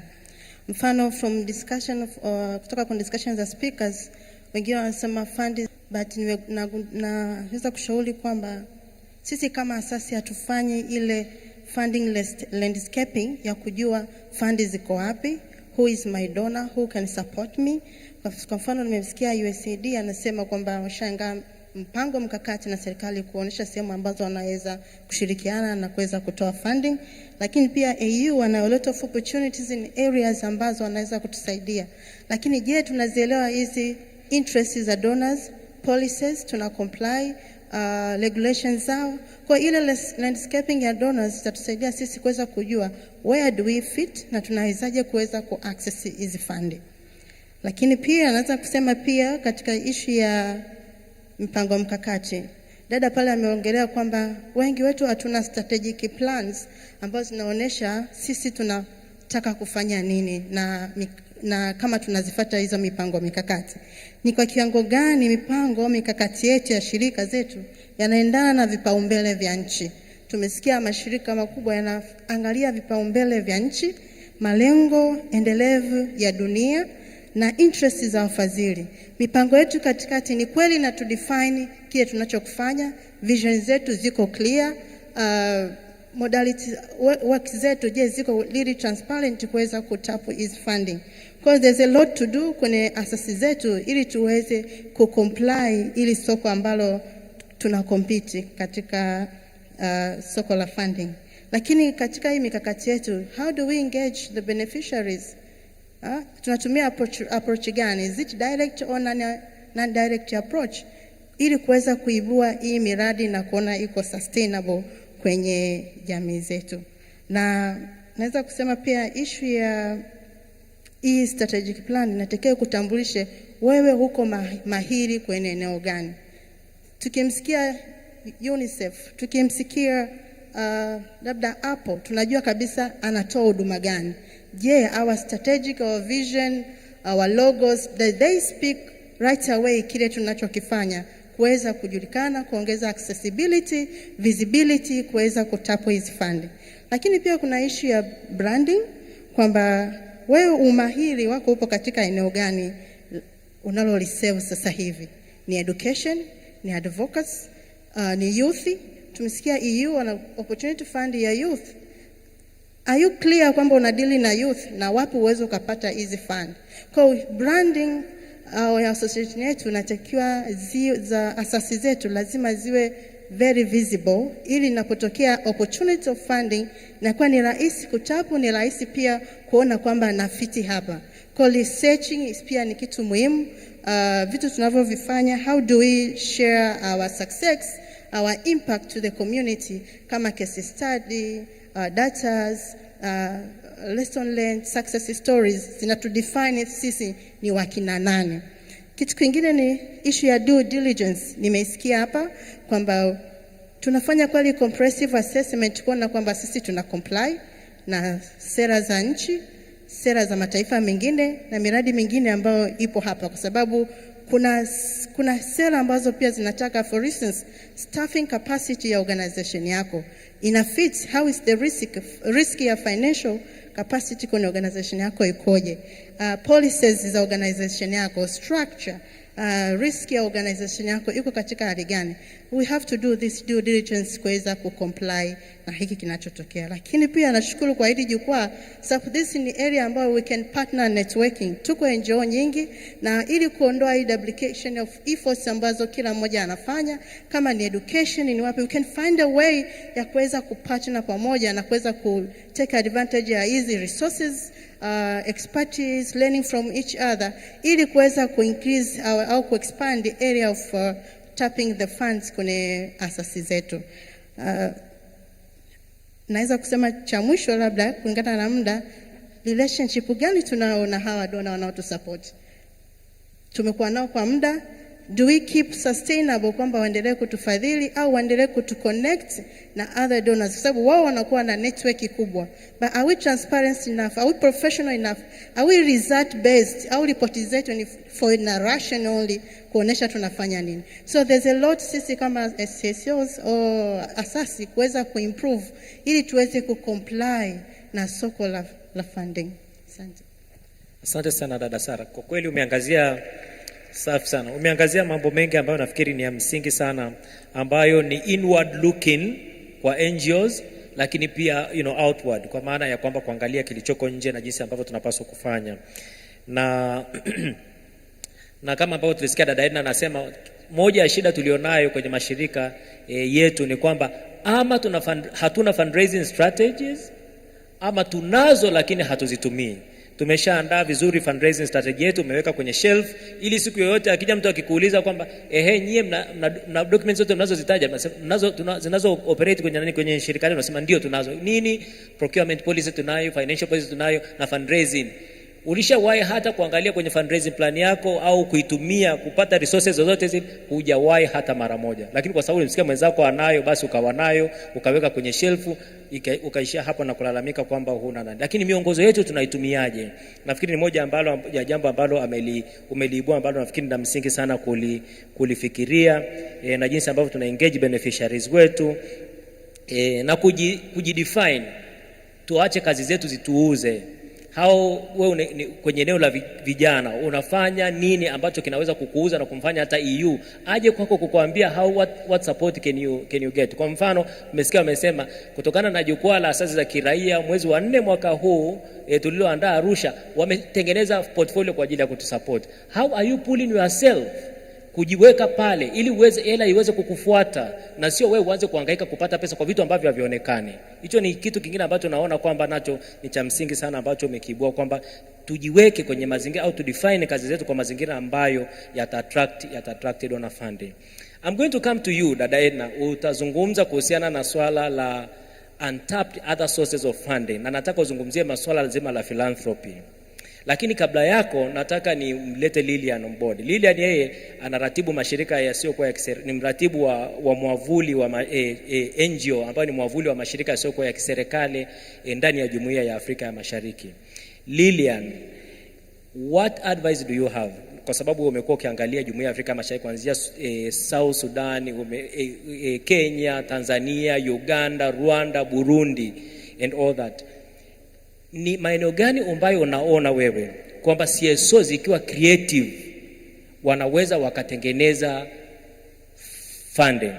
Kwa mfano, juzi hapa tumeona tukipitisha mkataba wa Afrika wa biashara, African Continental Free Trade Agreement, ambayo ukiuangalia, if you look at that agreement in a way ina create mazingira mazuri sana ya kufanya biashara, ambayo CSO ninaamini tukiweza kuwa mstari wa mbele kabisa katika kuhakikisha kwamba ule mkataba unatekelezwa, lakini pia tunaweza kusukuma ama wafanyabiashara wa take hizo opportunities, lakini ama pia sisi wenyewe tuka-identify ni maeneo gani ambayo tunaweza tuka-invest kama CSO yaka-generate fedha. So I don't want to preempt you or I don't want to guide your thoughts, lakini tell us, where do you think the CSOs can be creative na bado tukapata fedha? Thank you, Mr. Lema, and nashukuru kwa kuwa amongst this panel leo. Nashukuru pia umenitambulisha tayari na kueleza kwamba mimi sio donor, so I'm among the different people in this panel. Unfortunately, I'm not a donor, but I am more of an umbrella body from the region, so nafurahi pia kuwepo hapa pamoja na CSO za Tanzania.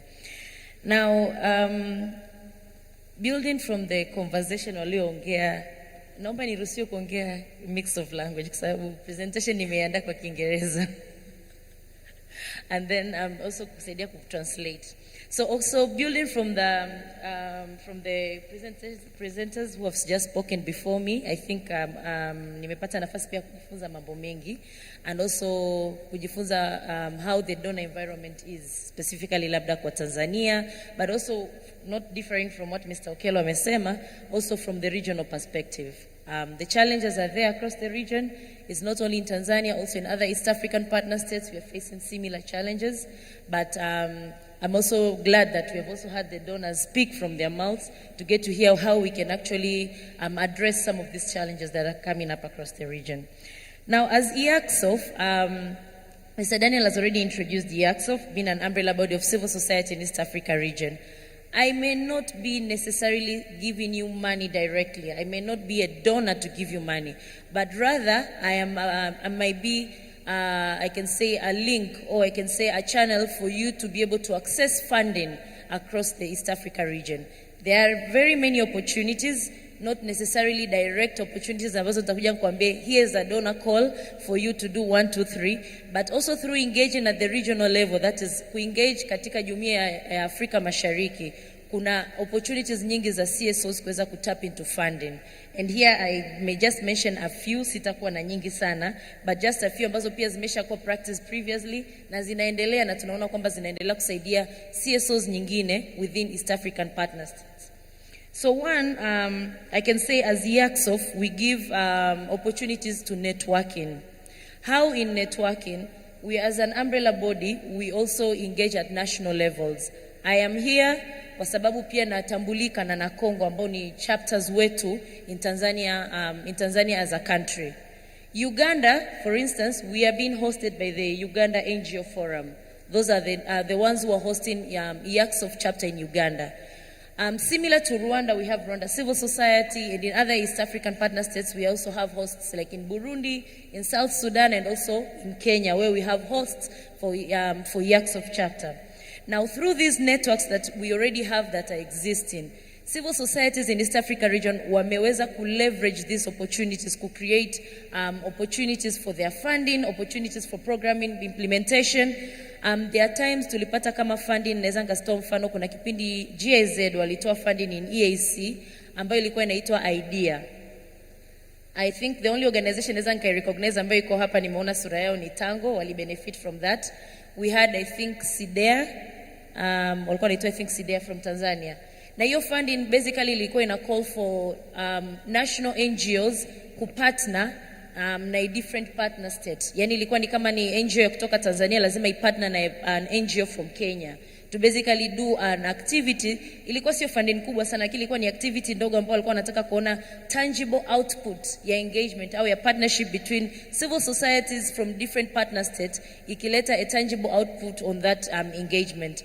A number of CSOs will participate, a number of CSOs ziliweza ku tap into that funding opportunity, and unfortunately naweza nikasema tu kwa ukweli uliopo, Tanzanian CSOs nyingi hazikubenefit. Tulikuwa tunaona most of them were Kenyan CSOs, Ugandan CSOs, and you see a lot of Rwandan CSOs, but again Tanzanian CSOs naweza nikasema labda pengine taarifa zikuwafikia, lakini pia pengine tuliona pia interest ya Tanzanian CSOs to engage at the East African community level haikuwa kubwa kama tulivyokuwa tunatarajia compared to other partner states. Secondly, I will also go to the funding opportunities through regional projects. Mr. Lema ameshani preempt akaongelea ACFTA, African Continental Free Trade Area. Why I may refer to that, naweza nikamuelewa ni kwamba also from what the donor from USAID ameongea, they also tap into giving funding to CSOs wakiangalia pia na priorities za governments within specific countries. Ukiangalia ACFTA right now, mkataba naweza kusema mkataba wa biashara wa Jumuiya ya Nchi za Afrika naweza nikasema ni treaty ambayo imepokelewa na nchi nyingi sana za Afrika.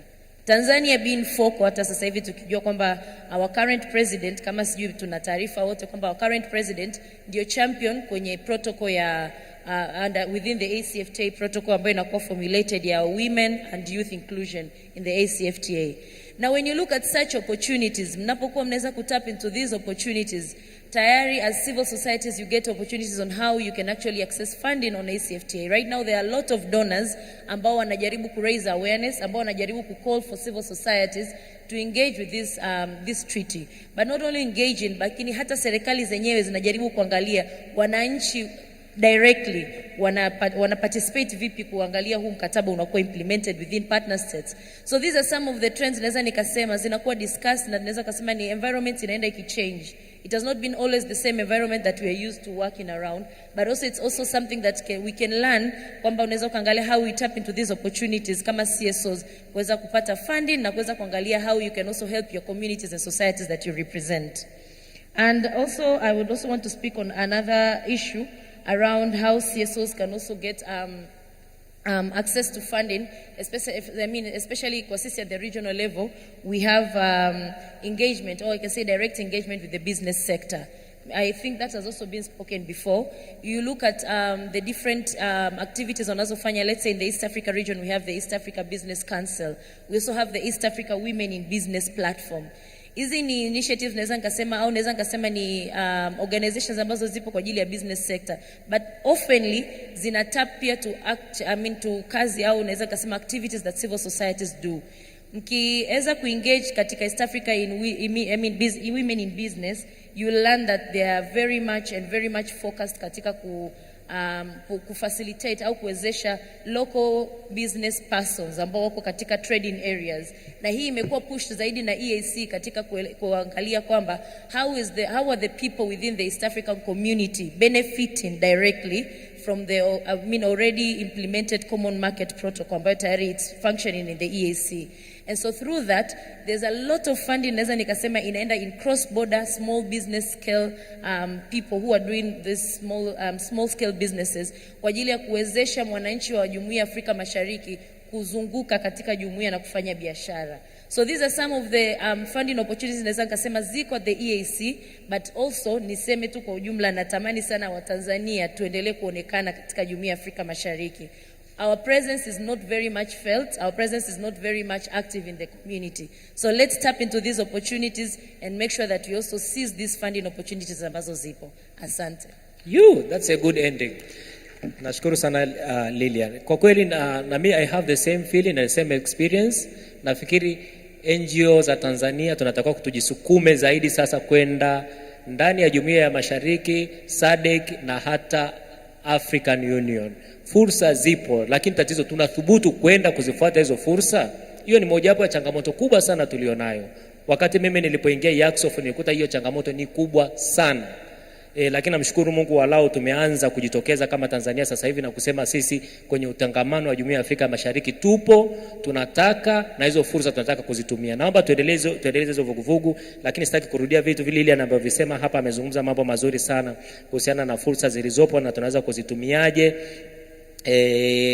Na swala moja kubwa ambalo limejitokeza hapa, how do we create cross border linkages kati ya NGO kwa mfano za Tanzania na zingine zilizoko maeneo mengine ndani ya Jumuiya ya Afrika ya Mashariki. Tunaye msajili hapa kutoka Uganda. How do we use him and how do we use our partnership kati ya Tanzania na Uganda to create a partnership ambayo ita attract funding ambazo zitatumika kusukuma malengo yanayofanana ndani ya Jumuiya ya Afrika ya Mashariki kwa mfano. Na katika hilo nafikiri mojawapo ya changamoto tulionayo tupia ofisi ya msajili ni uanzishwaji wa sheria kuruhusu wa Tanzania kuanzisha mashirika ya kimataifa ndani ya Tanzania. Najua msajili ameshaanza kulifanyia kazi kwa kiasi kikubwa na pengine soon tutaweza kuona maendeleo kwenye eneo hilo. Ili na sisi tuweze kuanzisha mashirika hapa ndani, tutumie fursa zilizoko nje ya Tanzania kuleta resources ndani ya Tanzania.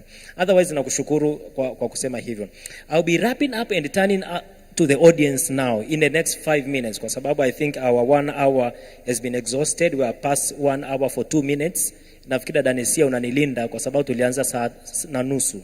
Kwa hiyo ni saa moja. Tulianza na dakika ngapi? Na dakika 20.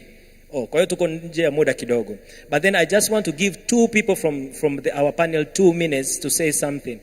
Dada Nesia, utazungumza sio Nesia. Why? But she's also my sister. Yuko pale na ndio bosi wangu kwa leo. Dada Edna, private sector, mimi ninavyomtazama private sector kwa Tanzania kwa maana ya biashara, ni one of the key stakeholder anayeweza kutumika sana katika kusaidia NGO kwa Tanzania. But we are hardly even linked with the private sector kwa Tanzania. Ukiangalia NGO na private sector is if we are wote tuna work in isolation. Yuko upande ule, yuko upande huu. How can we link, how can we bridge this gap? Tukafanya kwa kushirikiana na private sector, waka complement tunachokifanya na sisi tukasupport wanachokifanya on one hand, lakini taking forward the spirit of philanthropy kwa Tanzania. How can we use and create a pool of people in Tanzania, rich people, ambao wanaweza waka finance kazi za NGO kwa hapa Tanzania? Please talk on that about for 2 or 3 minutes, and then Mr. Okello, I'll come back to you. You had you wanted to share some strategies as well around how the CSO can raise more funding, and then we'll conclude that and turn to the audience. Asante sana moderator. Naomba nisizungumzie private sector. Nadhani kuna mtu mwingine anaweza kuzungumzia vizuri zaidi. Naomba nizungumzie habari ya philanthropy. Kwa sababu ni eneo ambalo linatoka ndani yangu, napenda sana hiyo swala. Swala la philanthropy hiyo ni sector ambayo inaibukia na inaonekana ndio kama future ya funding kwa asasi zetu, lakini pia kule kwenye community. Na hiyo movement inaendeshwa na dhana kwamba kuna haja ya kushift the power back to the community. Na dhana ni kwamba kwa miaka mingi sana tumewafanyia wananchi maendeleo. Yaani tunawatafutia rasilimali, tunawawekea mikakati ili wapate maendeleo kwenye jamii zao. Kwa hiyo tumewaibia ile nafasi yao ya kujiletea maendeleo yao wao wenyewe. Na kwa miaka mingi sana hii imesababisha tumewaletea ulemavu kwa maana kwamba ya utegemezi. Wanatutegemea sisi ili tuweze kuwaletea maendeleo, kwa sababu asasi za kiraia zinatafuta fedha, zinakuja kufanya maendeleo kwao. Hiyo dhana ya utegemezi tumeendelesha kule kwenye jamii. Kwa hiyo sasa ni high time, philanthropy inasema wenye maendeleo wenyewe ni wananchi. Mtu wa kwanza, sababu maendeleo ya kweli yanatokea ndani. Kwa mtu ambaye anaweza kujiletea maendeleo ni yule mwananchi mwenyewe.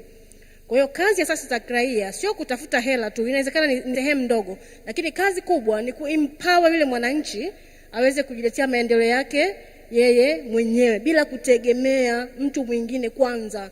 Na ndivyo maisha yanapokwenda hivyo, si ndio? Familia zetu tunaendesha sisi wenyewe, hatutegemei mtu kuendesha familia zetu, si ndio?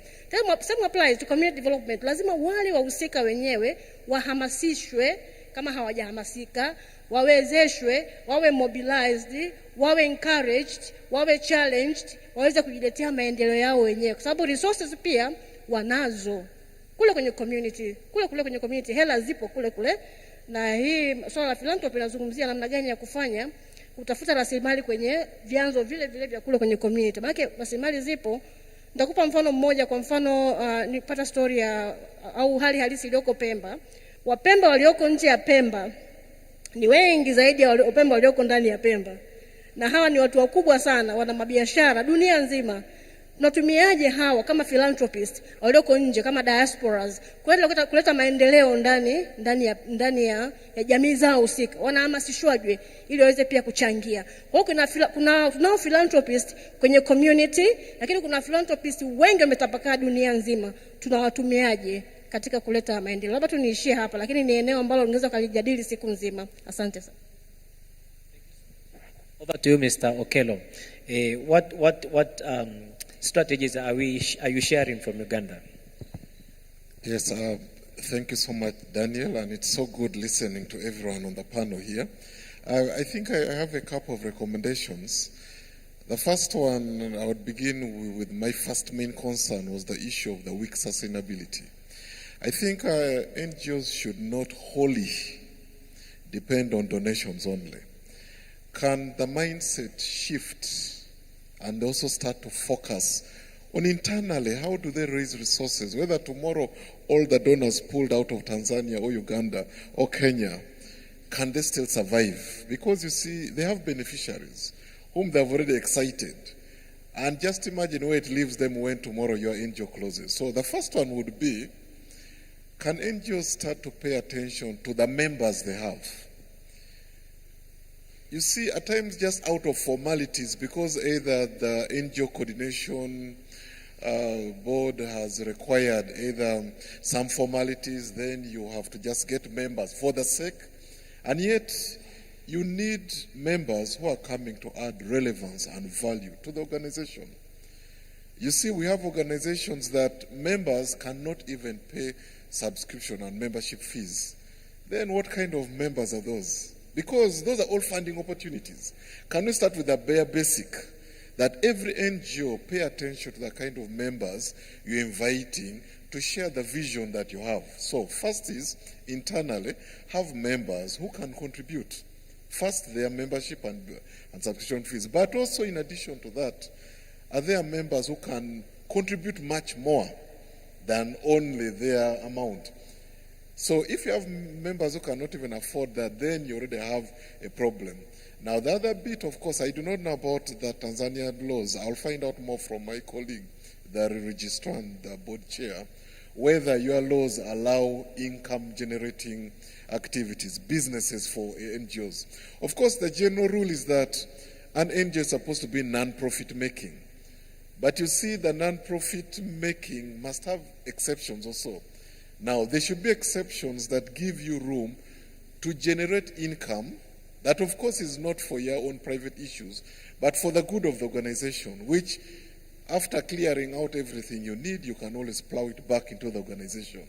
Now, it's important that even in the laws of the countries, they need to have that component to allow NGOs generate income, because you cannot 100% only rely on donations. You need to have your own internal income generating activities. Because I can tell you, in Uganda, I know NGOs that actually lost funding from donors so many years ago, but have continued to survive up to now. They were able either to make savings as they were receiving donations, to build structures that are being rented now. Others have warehouses, others have farms. And all those are income-generating activities. So that even if the donations are there, let them come and supplement this. But if that is not going on, then there's going to be a problem. Then, of course, the other bit is on the government side. Can government introduce basket funds? Meaning that much as NGOs are suffering to run all over the place to look for donations, can the government have a basket where it puts money there? And then also the private sector, as you asked. And I can tell you, it's not only here, but also in Uganda. I think globally, the private sector is a bit withdrawn. And yet, do they have the resources? Yes, they do. The biggest question for everyone is, how do you bring them on board? The moment you bring the private sector on board, this whole sustainability will be addressed. So now you can see Tanzania has lots of business communities. How are they supporting the sector? Do they even think it's their obligation? I know so many of them would have loved to be engaged in the corporate social responsibility. Why don't you convince them more to put money? And that's why I'm saying that fund would have helped them more to put resources there where they feel, yes, at least there's a source I can trust, because it's also a trust issue. Can I trust when I give you money that's going to do the right thing? But also the other areas is that the donations that are coming in can also, the donors, the donor community, also give that component for sustainability. Because I will tell you that so many angels will tell you, yes, whatever remains, the donor will say, bring it back. I want the entire money intact. So the question is that, can I give you money with the element to support you to remain sustainable, even when I pull out one day? Meaning, if I was supposed to give you, let me say, 100 million, can I tell you, okay, keep this percentage for your sustainability? Start thinking of how it will help you, even when I pull out. Yeah, thank you so much. Thank you so much. That ending, I like it very much, because that's a conversation I've always had around how until when will we be dependent on the donor? How do we reduce donor dependence by creating sustainability? I think that's very important. Thank you so much. But jamani, nafikiri muda umekwenda. Tuna chini ya dakika 40 kwenye kuchangia mada yetu, na ninaomba sasa microphones zitembee huku kwenye audience ili watu waweze kuchangia, ama kwa kuuliza swali, ama kuchangia kwa kuzungumza jambo ama kutoa comment kwenye jambo ambalo limezungumzwa hapa. Nafikiri it has been a long conversation and I believe there are a lot of questions. Ningepewa nafasi ya kuuliza watu maswali tungezungumza mpaka baadaye sana. Lakini I think there is a lot that is coming from you. Kwa hiyo karibuni sasa tuweze kuuliza maswali, kutoa comment, kutoa angalizo, na zile sauti zilizoko pembezoni kabisa mwa Tanzania ni wakati wenu sasa kusema changamoto zenu ni nini ambacho mnakutana nacho, hasa wale ambao mko pembezoni katika kuomba rasilimali fedha na kadhalika na kadhalika. Sijui kama Adamson kutoka Tango yuko ndani ya nyumba. Anywhere Adamson? Just raise your hand. Sikuoni. Simama tafadhali. No, umekaa mno mbali ndugu yangu.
Much.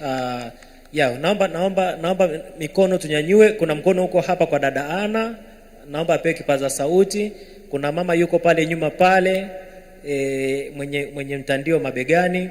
Alafu kuna mkono nyuma kabisa kule mwenye shati la pink. Mtazungumza kwanza nyie watatu, alafu then nitarudi tena kwa wengine. Naangalia pande zote wala usijali. Asante.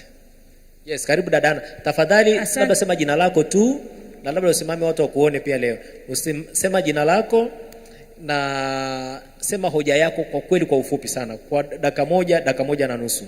Asante mwezeshaji. Mimi naitwa Ana Kulaya, natokea Wildaf. Niwapongeze wasilishaji wa mada wote hapo mbele. Na walivyoongea utaona kama vile haya maisha ni marahisi, hela zipo. Tunaomba watuambie hizi hela ziko wapi? Yaani mimi nairudisha tena kwa sababu tunapozungumza hapa ni kama hela zipo. Nataka kujua kwa takwimu. Kwa mfano European Union, kiasi gani NGO ziko hapa zaidi ya 10,000. Wameweza kusaidia NGO ngapi? Same to USAID. Kwa sababu unakuta kwamba labda NGO 1, 2, 3 zimesaidiwa. Kwa hiyo tunasema kuna hela lakini zinafikia taasisi ngapi? Hilo swala la kwanza. Lakini swala la pili, wanapokuwa wanapanga mikakati yao ni kwa kiasi gani wanatushirikisha sisi kama NGO? Kwa sababu unakuta saa nyingine wanasema wanaangalia priorities za government, ni sawa na sisi tunafanya huko. Kwa kiasi gani hizi hela, kwa kiwango gani zinaenda? Kwa mfano kwenye masuala ya wanawake, kwenye masuala ya vijana, wamesema priority ni vijana. Sisi wanawake masuala yetu yameenda wapi? Kwa hiyo ni vitu ambavyo tunajiuliza, na tukiangalia kuna issue nyingi, kuna watu wa climate change, kuna watu sijui wa healthy, kuna watu wa nini. Mgawanyo wa hizo hela unaenda kivipi? Lakini kingine cha tatu ambacho ni muhimu sana, mimi nataka watusaidie watu wanaotuambia masuala ya fund. Ni hayo masuala ya sustainability. Unapewa fund, alafu hiyo fund inakurestrict. Kwanza inakupa asilimia ndogo sana ya administration. Wewe kama NGO unaambiwa ukafanye kazi. utafanyaje kazi? Hawakupi hela saa nyingine hata ya kulipia rent, ya kulipia wafanyakazi wako. Watoto hao wamesoma, wamemaliza chuo. Mama mtu amemsomesha mtoto kwa vitumbua. Leo anakuja kufanya kazi kwangu mimi kama ni volunteer, sina hata hela ya kumpa. Kwa hiyo tunapozungumzia fund, tuzungumzie pia na maslahi ya watu ambao wanaenda kutekeleza hiyo miradi. Je, hizi hela zinaishia tu kwenda kufanya kule? What about watu ambao wako huko? Asante sana. Kiasi gani, naomba nimalizie tu ya mwisho, kiasi gani wanufaika pia zinasaidia? Unapata hela kwa dona, anakuambia hela yake ikiwa na interest, kwa sababu sasa hivi kila siku dola inapanda. Dola ikipanda, anakuambia hiyo hela iliyopanda ya dola nirudishie. Hela uliopata uruhusiwi kufanyia hata biashara yoyote hiyo. Sasa tunasemaje hiyo sustainability? Mwisho kabisa tumeongelea swala business enterprises. Je, mifumo yetu inasomana hiyo ya biashara? Na je, kodi zetu zikoje? Mimi nikifanya biashara nitakatwa au sitakatwa kwa ajili ya sustainability ya organization? Asante. Thank you so much Dadana. Umeuliza maswali ambayo nafikiri ni ya msingi sana, and I hope panelists yetu hapa watakuwa watajaribu kuyajibu. Kulikuwa na mama mwenye mtandio pale, nilimpa nafasi azungumze hapa nyuma, hapa katikati. Mama yuko pale, naomba nitazame. Yuko pale. Yes, huyu ananyosha mkono mwenye mtandio. Alafu kipaza sauti kingine kiende nyuma kabisa kule kwa kaka yule mwenye shati la pinki, nyuma kabisa kule. Asante kunipa nafasi. Mimi naitwa Grace Masarakulangwa. Mimi naomba kuuliza, kwa nini hizi fedha zina masharti magumu? Kwa sababu ukichukulia local NGO, watu ambao ndio kwanza wamekuwa na nia njema ya kuanzisha kitu, na kitu hicho ni productive na kinasaidia jamii, lakini hayo masharti ukiingia kwenye mtandao, hata mimi niliyesoma na masters yangu au PhD au whatever, kweli ni kitu kigumu. Kwa mfano USAID wanakuambia sio lazima uwe na nini ile kitu yao ile ambayo ni identification. Ukijaribu kuitafuta hiyo identification, mpaka utafute consultant wa kukusaidia kuipata hiyo identity whatever, na sio upate inkata. So you have to have the skills to go into the website and try to download all these things. But je, wanaweza wakarahisisha kidogo masharti? Hilo la kwanza. Lakini la pili, masharti mengine, fedha hizi zinakuja kweli, lakini wakati mwingine tukiziangalia hizi fedha zinasema ni lazima hichi kitu mkifanye, na hicho kitu wakati mwingine kwetu sisi wengine ni vigumu. Kwa mfano haya mambo ya human rights, nyinyi wote mnajua, I don't have to explain. Hicho kitu sasa hivi ni kikwazo kikubwa sana. Nitaje listaje, si mnajua LGBTQ whatever, wanalazimisha lazima tufanye. Sasa tutafanyaje na wakati mwingine masharti yetu na maadili yetu hayaturuhusu?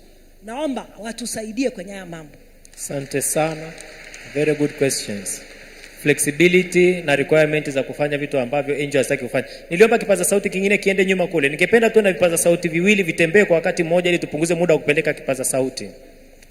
Kwa hiyo naomba, kuna kaka yuko kule nyuma kabisa mwenye shati la pinki apelekee kipaza sauti. I wonder mwenye kipaza sauti kama unaniangalia ili nikuonyeshe. Nyuma kabisa kule. Kuna kaka pale amenyosha mwenye shati la pinki. Naomba tuwe na vipaza sauti viwili ili kupunguza muda wa kuvipeleka tafadhali. Ni orange naambiwa. Mtatusamee. Tena hapo nimekaribia. Yes. Ndio. Kwa hiyo naomba kipaza sauti kiende kule. Naomba tuwe na viwili. Mwingine anisaidie kuchukua kipaza sauti hapa kwa ajili ya kupeleka pande nyingine. Asante sana. Mengine naona yameshakuwa covered na mama Wilda pamoja na mama ametangulia kuongea. Sasa hayo ni kwa wao wenye fedha. Mimi naomba nirudi kwetu sisi. Jina tafadhali. Naitwa Furaha Dimitrios. Kwetu sisi wana NGO, nafikiri kuna changamoto moja ambayo inabidi tuifanyie kazi. Moja ni kujitambua. Wewe ni NGO au ni income generating agency? Hizi concept mbili ni muhimu sana ili uwe focused. Nimekuwa nikifanya karibu sana na NGO mbalimbali local. Unakuja unaongea naye, anafanya kazi kwenye maeneo karibu 10. Unajiuliza atawezaje kufanya haya maeneo? Matokeo yao wengi anashindwa kuwa focused katika kufanya vitu vyake, anakata tamaa. Inatoka fandi hii yupo, inatoka fandi ya mazingira yupo, ya watoto sijui wamefanyaje yupo, hii yupo. Anakosa kuwa na knowledge very specific kwenye eneo ambalo anataka kumobilize fund. Kwa hiyo hata kudevelop document kwa ajili ya kufundraise anashindwa. Kwa nadhani hili ni eneo la msingi sana kufanyiwa kazi, na ni eneo la capacity building. Anania lakini yuko focused. Kama hauko focused ni ngumu sana kuaddress kitu. Kwa nadhani hili ni eneo lazima sana tujipambanue. Wewe ni income generating au ni NGO ambao mmeungana kwa ajili ya kusaidia jamii? Asante sana. Lakini tutataka kujua baadaye kwamba kulikuwa na swali hapa pia kutoka kwa Mr. Okelo kwamba is it possible for the NGOs to also engage in income generating activities? Hilo ni swali la msingi inabidi tujiulize. Hivi kweli haiwezekani kwa asasi za kiraia ama NGO kufanya kazi zitakazo ipatia kipato na ikaendesha shughuli zake? Hilo ni swali la msingi ambalo inabidi tujiulize. Lakini nafikiri hilo swali lishajibiwa mara nyingi sana kiasi kwamba kuendelea kurudia bado ni changamoto. Mimi nafikiri bado inawezekana na unaweza ukajipambanua na vitu vikaenda mbele. Tutategemea mpaka lini? Asante. Na hapa kulikuwa kuna mkono kwa watu wenye mahitaji maalum. Kuna swali hapa, ninaomba tupokee kwanza hilo, alafu nitaomba nani mwingine? Kaka okay. Leo naona wadada zaidi. Kwa hiyo dada utapewa kipaza sauti, alafu utakuja kwa kaka hapa mbele. Asante, karibuni hapa. Asante. Kwa majina naitwa Lupi Mwaitaka. Ni kiziwi, natumia mkalimani, naongea kupitia mkalimani na nawakilisha kundi la watu wenye ulemavu. Mimi ni mjumbe wa baraza la Nakongo, nikiwakilisha kundi la watu wenye ulemavu wa aina mbalimbali, na kutokea shirikisho la vyama vya watu wenye ulemavu Tanzania, kwa kifupi SHIVYAWATA. Kwanza niwashukuru sana kwa michango yenu na maoni yenu hapo mbele na kwa namna ambavyo umetufungua macho, lakini pia tumepata kitu cha kujifunza.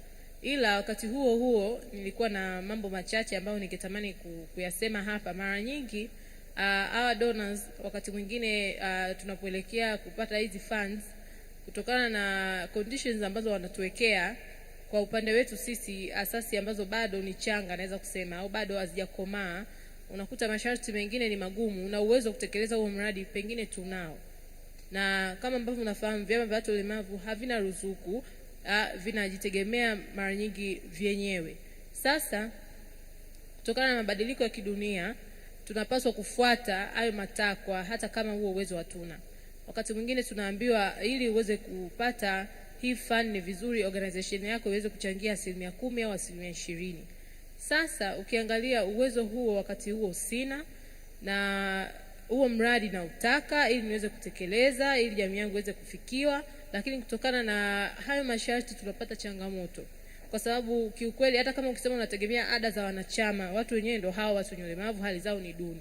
Hautaweza kuwa na pesa ambayo unaweza kusema inaweza kusustain taasisi yako, taasisi yako iweze kuwa sustainable. Kwa hiyo ni vitu ambavyo vinatuletea ugumu kwenye utekelezaji wa miradi yetu na kuweza kuzifikia hizi fursa za kupata funds kutoka kwa donor tofauti. At least hata hawa local donors kidogo wanakuwa na uelewa, lakini hizi international donors zinakuwa ni changamoto sana kuweza kuelewa hiyo hali yetu. Kwa naomba mtusaidie kupaza sauti kwamba kuna utofauti katika hizi asasi za kiraia na waweze kupunguza hayo masharti ambayo wakati mwingine yanatufanya tushindwe kufikia mahitaji yetu.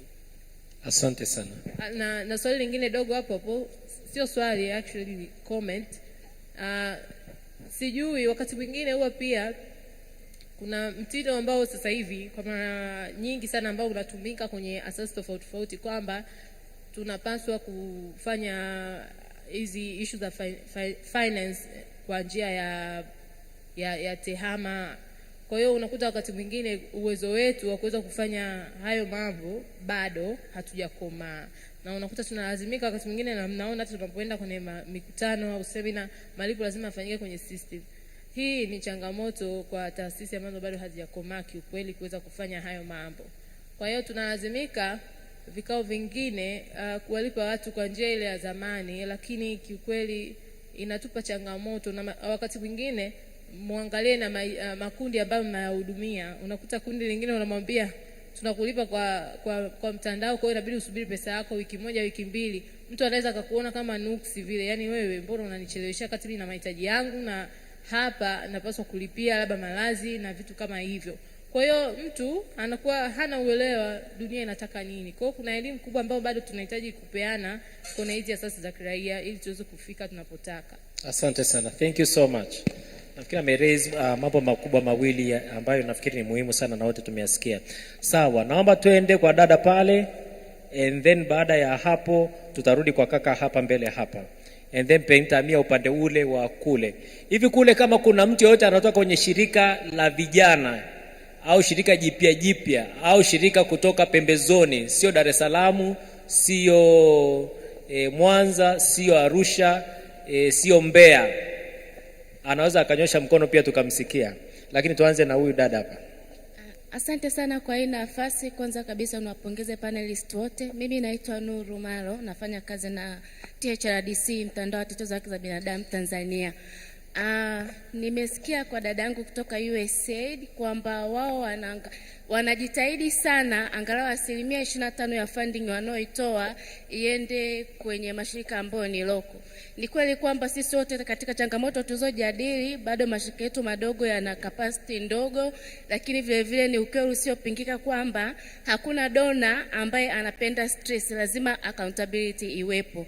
Mimi kwangu sio swali, nitoe mchango tu, tuangalie sisi wote hapa kama wadau namna ya kufanya hizi funding angalau mashirika yale ambayo ni loko makubwa kusabu grant kwa haya mashirika madogo, kwa sababu ni ukweli usiopingika kwamba mashirika haya madogo ambayo yako pembezoni sana kule Kigoma, Tunduma, chini kabisa ndio yanafanya kazi kubwa sana kuliko haya mashirika ambayo ni makubwa. Lakini kama tungeweza kupata takwimu za funding zinaenda wapi, utaona funding nyingi zinaenda kwenye international organization ambazo zipo katika miji mikubwa, wakati kazi kubwa ambayo inafikia wananchi wa chini kabisa ni ya mashirika haya madogo. Lakini tumesikia mchango wa dada Rupi hapa, amesema yeye anaona ni rahisi hata kwa dona wadogo akimaanisha ambao ni loko, inakuwa ni rahisi kufanya nao kazi kuliko mashirika makubwa. Kwa hiyo tuangalie sub granting kama alternative way ya kusaidia mashirika madogo, lakini vile vile kwa donors wakubwa waangalie zaidi kuinvest kwa mashirika ambao ni loko, yani ile localization, ili kusudi kazi iweze kuwa na impact kubwa zaidi. Asante. Asante sana Nuru. Umeraise vitu viwili vikubwa pia. Naomba kaka hapa mbele apewe kipaza sauti, alafu tutahamia upande ule wa kule. Kuna shirika la kijana upande ule wa kule? Okay, sawa. Tutakuja upande huo. Asante, ninaitwa Patrice Gwasma, ni mjumbe wa Nakongo Manyara. Mimi swali langu ni kwa mashirika ya kimataifa kama USAID. Mashirika ya kimataifa ni kama agenda ya siri. Shirika kama USAID mfano wanatoa hela USAID na kimataifa, inakwenda kwa shirika kimataifa nyingine, inakwenda kwa shirika kimataifa tena nyingine, ndio ije kwenye shirika lingine dogo ambalo liko kwenye grassroots level. Sasa mimi naona kama vile kwa namna hiyo ya intermediaries wengi tunawahujumu hata wananchi wale ambao huduma itakiwa ufikie mapema sana. Kwa hiyo sasa tuwaambie dada wa USAID kwamba wanatamani kufikia 25% ya mashirika ya kitaifa. Kama hawatapunguza intermediaries wengi hawa tena wa kimataifa katikati hapa, hivi hatuone kwamba tunawadhulumu wananchi ambao huduma ile imetoka Marekani kule kwa watu wa Marekani na kwingineko ili wasaidie wananchi wale wa kawaida. Hatuoni kwamba tunawahujumu wananchi wale ambao huduma wafikie kwa kuongeza intermediaries wengi ambao wanachukua hela nyingi zinabaki kwao. Asante. Asante sana. Hoja hiyo imesikika vizuri. Swala la intermediary katika funding. Good. Nafikiri hilo ni changamoto. Kuna swala la hela kupitia kwa international NGO and then it gets to the local NGO in the easiest way. Alafu kuna swala la wewe kujaribu ku access the same money from the international donor kama EU au USAID, lakini huna vigezo au huwezi kuzipata. Unaona, kwa hiyo tuko katikati hapo, inabidi tujadili kwa kina sana. How do we first pull our capacity or support, like build our capacity ili tuweze kuzifikia. kuliko sasa hivi ambapo unasikia wengine wanasema twende tukaombe hizo fedha, alafu wengi tunakosa, alafu wengi tunalalamika kwa sababu hatuna vigezo. Nafikiri nalo ni jambo lingine ambalo inabidi tulijadili. Sasa niende upande huu na nitapokea mikono mingine mitatu tu, na baada ya hiyo mikono mitatu nitarudisha kwa panelisti wangu, alafu tutakuwa mnasema ni mpaka saa 5:20 na dakika 2 sasa. Mwenyekiti unataka kunionea? Okay, sawa. Basi naomba tupokee mikono mingine mitatu from this side. Kwanza naona mkono kutoka Zanzibar. I can see you. Hapo mwenye kipaza sauti aliposimama. Ninaomba uzungumze tafadhali. Habari, naitwa Rashid Mwinyi, ni mkurugenzi mtendaji wa Pamoja Youth Initiative based in Zanzibar. Kwa kweli kuna mambo matatu ambayo nataka niyazungumzie, hasa tukizungumzia swala zima la vijana. Kwa mfano CDC ya USAID sasa hivi imefocus kwa vijana, lakini ukiangalia mashirika ambayo yanapata fedha kwa ajili ya kutekeleza miradi ya vijana sio ambayo yanaongozwa na vijana. Kwa hiyo au hata kama yana focus kwa vijana, ni component ndogo kabisa. Kwa hiyo mashirika ya vijana bado yataendelea kukosa uwezo wa kuweza kumanage fedha ambazo moja kwa moja zitakuwa zinawagusa vijana. Kwa hiyo nadhani ni shauri USAID waweze kubadilisha strategies ya kuchannel fedha hizi ili kuweza kuwafikia vijana moja kwa moja. Kesi nyingine unaweza kukuta sasa mradi unakusudia kuwafikia vijana, lakini linapewa shirika ambalo administration zake, coordination yake inachukua nusu ya budget ya mradi ule, na pengine nusu tu ndo inaenda moja kwa moja kwa beneficiary. Kwa hiyo unakuta matokeo ni vigumu kuweza kupatikana. Lakini pia ni shauri kwa mashirika kama ya AU na USAID, fedha nyingi ambazo wanazitoa ni zile fedha kubwa ambazo kiukweli na kiuhalisia mashirika haya ya vijana hawezi kuzipata kwa sababu ya mifumo, uwezo na fakta nyingine ambazo zinawazuia wao kuweza kufanya. Kwa hiyo kuna level tofauti za fedha ili kuondosha stress. Najua kwamba mnaepuka stress za kuweza kufuatilia kwa karibu sana mashirika ambayo mmeyapatia fedha, lakini wekeni level ambazo kwa uhakika kweli mnakusudia kuyawezesha mashirika ya ndani yaweze kutumia zile fedha. Na imani ukilipa shirika la vijana $100,000, next time litakuwa na uwezo wa kupata $500,000 na kuendelea. Lakini ukiendelea tu kuwapa $10,000 na $20,000 zitabakia kwenye level zile hazitoweza kuwa na uwezo wa kupokea hela. Asante sana. Sasa nilikuwa nimesema mikono mitatu na inakwenda upande ule, lakini kuna watu ambao wako online pia, na ninaambiwa hapa online kuna mtu anaitwa Mayaya Mark Bill Marwa. Unaweza kumpa Mayaya Mark nafasi ya kuuliza swali lake from online?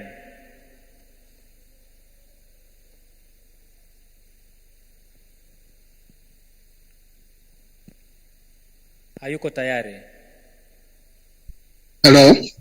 Yes, karibu Mayaya. Hello. Go ahead and ask your question. Yeah, nilikuwa nataka kuongelea mambo mawili. Kwa ufupi tafadhali. Moja ninaongelea kwenye masuala ya social enterprising kwenye NGO.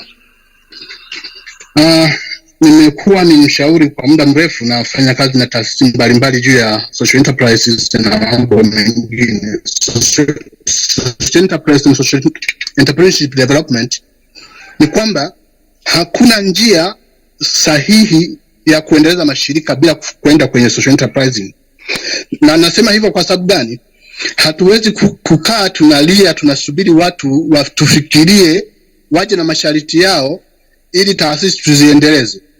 Njia nyepesi na njia sahihi ya kujiendeleza, social enterprising ni moja ya kitu ambacho nimekuwa advocate na kusaidia taasisi mbalimbali nchini Tanzania.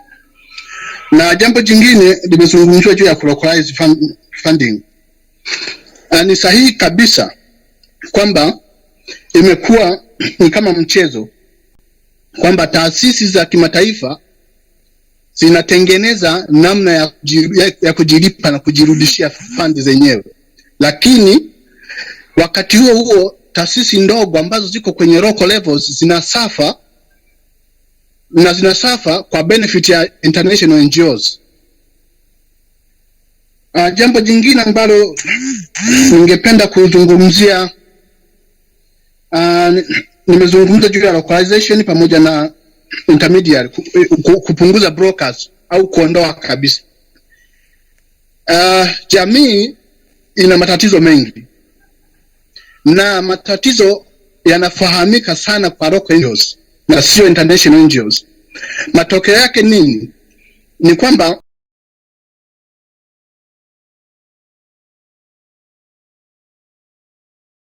zitakuwa ngeni na maeneo husika. Kwa hiyo matatizo sahihi ya jamii hayaifahamu. Kwa hiyo wanachoenda kufanya ni kuonekana.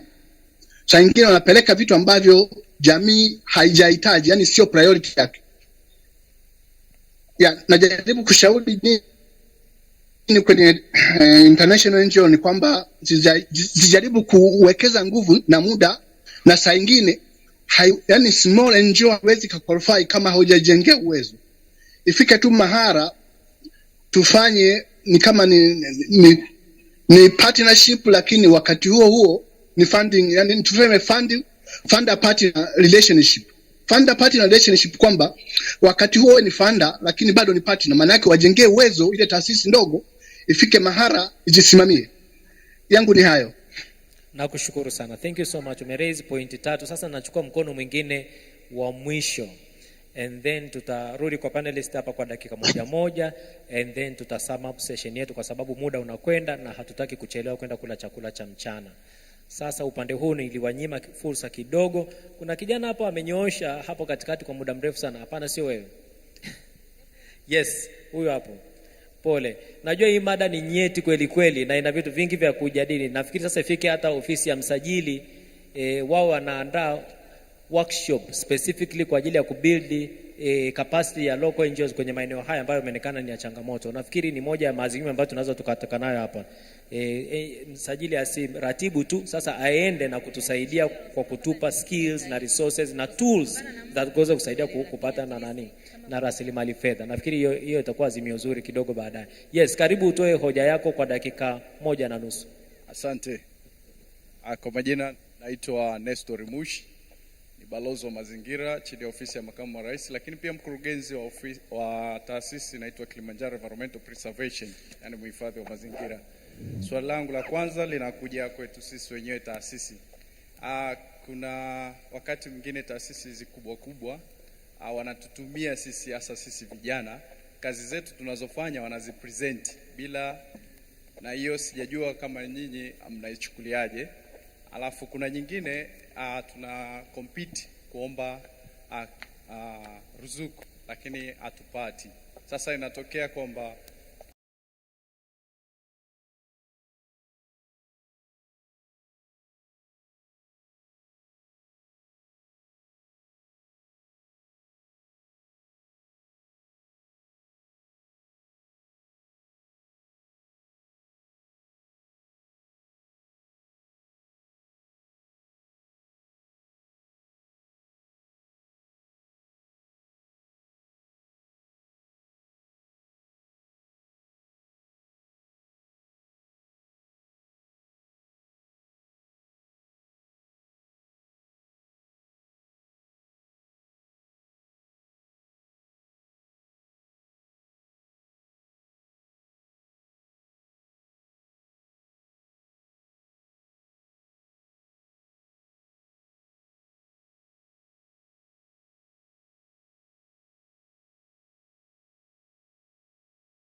wapi tunafanya kwa kurotate. Tunafanya kama last time tumefanya conservation clean up campaign katika Lake Manyara National Park. Tuliungana taasisi za Tanzania na za Kenya na wengine. ile movement tunapojaribu kuomba funds kutoka kwenye taasisi kubwa kubwa, they don't recognize it, ambayo unaona taasisi ambazo zinatusupport ni zile ambazo na zenyewe zinahitaji support. Sasa naomba vile tupate support. Asanteni. Asante sana. Sasa ndugu zangu, muda unatutupa mkono. Najua mada hii ni bana nyeti sana kama nilivyosema, na imeibua mambo makubwa sana. Ningekuwa tunaandaa program kwa ajili ya kusupport local NGOs katika mambo ya resource accessibility, yako mambo mengi sana ambayo tunataka kuyafanyia kazi. There's a lot we need to do. Sasa nafikiri hatuwezi kuyaexhaust yote, lakini tusaidie sisi sasa kuyachukua kwa ajili ya kwenda kuyafanyia kazi zaidi kwenye levels zetu, kwenye networks zetu, kupitia ofisi ya msajili na kupitia na Kongo, Tango. Let's come up with a program ambayo itatusaidia kuondokana na baadhi ya hizo changamoto. Sasa narudi kwa wazungumzaji wangu. Unfortunately, time is not on our hand. Kwa hiyo tutakuwa na dakika moja, na katika hii dakika moja use it wisely. Answer a question ambayo umeona ni one of the burning question iliyotoka kwenye audience, and share your thought, final parting thoughts ambazo zitatusaidia sisi tulioko hapa kwa ajili ya kuendeleza mazungumzo mbele au kufanyia kazi tunapotoka hapa. Kwa hiyo you choose wisely. You answer a question in a very brief way, na even if you want, give them opportunity to see you, to clarify some of the things ambavyo wamevisema, kwa sababu this is then a conversation ambayo inatakiwa iendelee. So let me start from Dada Sarah, and then we will end up with Dada Edna this time. Karibu sana. Oh, no mic.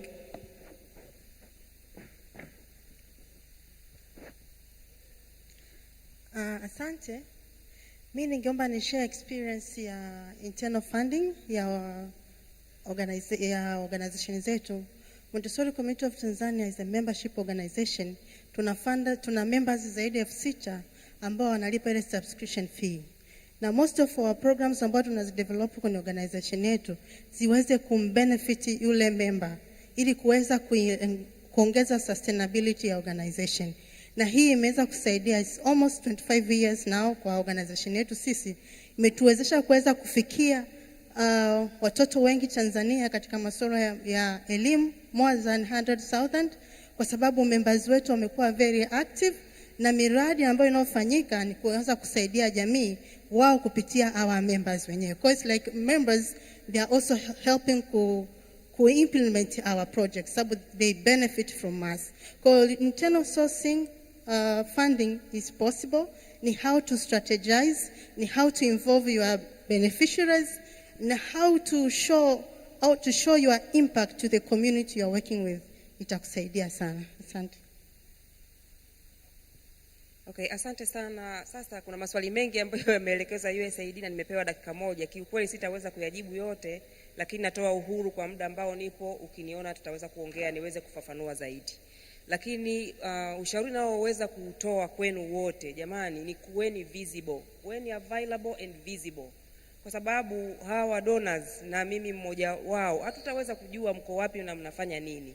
Nitatoa mfano mmoja kwa tukio la jana kwa wenzetu wa THRDC. Ninampongeza sana kakangu Onesmo. Kama nitakosea utanisamehe, lakini yeye alitoa survey au questionnaire kwa wadau waweze kumjibu, wampe dodoso. Hawajajibu, na yeye wale waliompa dodoso akawaalika jana kwenye session mazungumzo mazuri sana kuhusu kodi ambao najua ni changamoto kwenu. Sasa unaona waliokuwepo the way ambavyo waliweza kufaidika, na ambao hawakuweza kumpa dodoso hakuweza kualika na wakaondoka wanalalamika wanasonya. Mimi nilikuwa nimekaa chini naangalia. Huo ni mfano mdogo tu. Kwa hiyo hata sisi wakati mwingine USAID tunatoa request for information, tunatafuta nani yuko wapi, anafanya nini, capacity yake ikoje, tunategemea utujibu. Ukisha tujibu tunatengeneza database, tunajua kumbe kuna mtu yuko Kantalamba, umesema Kantalamba, mwingine yuko Kintinku anashughulika na 1 2 3. Kumbe huyu anaweza kuwa mdau wetu tukashirikiana naye. Kwa hiyo hicho ni ambacho ningeweza kushauri kwamba kuweni visible. Lakini kwa kumjibu kwa haraka sana yule mama aliyeuliza kwamba tuna masharti magumu sana kwa upande wa kujisajili kufanya kazi na serikali ya Marekani. Kama nilivyotangulia mwanzoni kabisa sentensi ya kwanza kwamba USAID inafanya kazi kwa mujibu wa sheria za Marekani. Hiyo sio swala la USAID, ni swala la agency yoyote ya Marekani. Hata kama ukifanya kazi na Wizara ya Kilimo ya Marekani, bado utatakiwa kujisajili. Kwa hiyo naomba tu hilo ulielewe hivyo. Lakini tunajitahidi kadri tutakavyoweza kuweza kuwapitisha tuone kwamba mkaweza at least kuwa tayari ku meet hizo requirements na kuwa tayari kupartner na sisi. Lakini kwa kujibu haraka haraka swali moja, sijui kama nitakinzana na mwenzangu wa Uganda na Tanzania, kwa USAID hata kama ni NGO anaweza kuwa na activities za program income, ili mradi awe wazi na tukubaliane kwamba atazitumiaje. Nashukuru sana. Thank you so much. Mr. Okello, you have 1 minute and a half.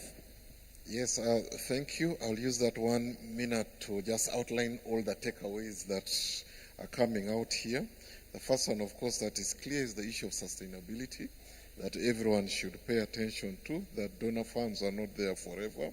The other one is government giving an exception for NGOs to be able to generate income, much as they're supposed to be non-profit making. The issue is of the capacity. They need to build the capacity, the knowledge and skills of NGOs when it comes to managing donations, but also the fund, government of Tanzania, and of course, like even the one in Uganda, the NGO fund should be created. But also I just wanted to say something about this fund. In 2015, Uganda tried to introduce a fund in the law because we are reviewing our law. Surprisingly, the NGO sector rejected the fund. They rejected it on the basis that government was going to use it to control the sector. Now, another thing we need to address here is the mistrust. Let's address the issue of the mutual mistrust. NGOs don't trust the government does not trust the NGOs. Unless you address that, good opportunities and strategies are going to bypass us. Government comes out in good faith to do something for your own good, you reject it. But I will tell you that between 2015 and now, NGOs have thought through it and are coming back to say, okay, can we have that fund back? Now, we're in the process of reviewing our laws, and one of the missed opportunities are going to add this, that fund. But then also the bit... The final thoughts, please. Yes, the final one is this element that, one, donors need to relax their stringent conditions. Otherwise, they are going to end up creating a sector that is demand-driven and not supply-driven. I had it come out that instead of NGOs looking at the demands of their communities and going out to address it, they're going to end up becoming supply-driven by looking at the interests and the opportunities of the available resources and dance to that tune other than what the communities need. Thank you. Thank you so much. Very, very powerful thoughts. Thank you so much. Lillian, over to you. Thank you, Mr. Lema. In the 1.5 minutes that you've given me, I'll just highlight mambo matatu naweza nikasema from the takeaways. But to 1 minute. So 1 minute.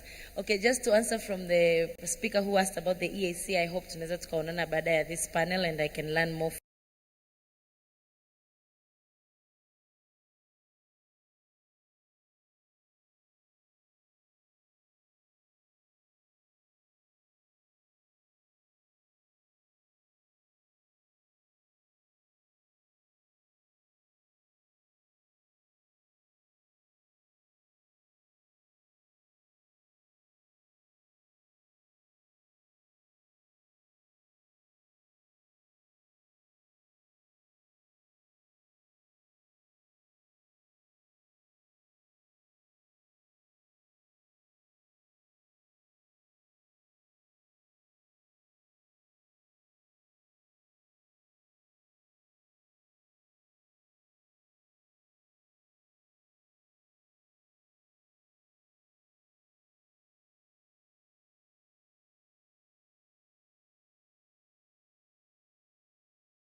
Ideas, so lazima kwamba iwe ni funding, but maybe inaweza kubuild more kwenye kugrow kwenye different sectors as CSOs across the continent, across the region, hata kwenye dunia nzima. So mimi nawaomba niwasi the CSOs present hapa, tujaribu sana kutap into more opportunities, tuangalie what is out there, what can work for us and what we can do better ili iweze kutusaidia sisi kuepukana na changamoto tulizonazo na tunazoziongelea sasa hivi. So I think those are just my 3 recommendations.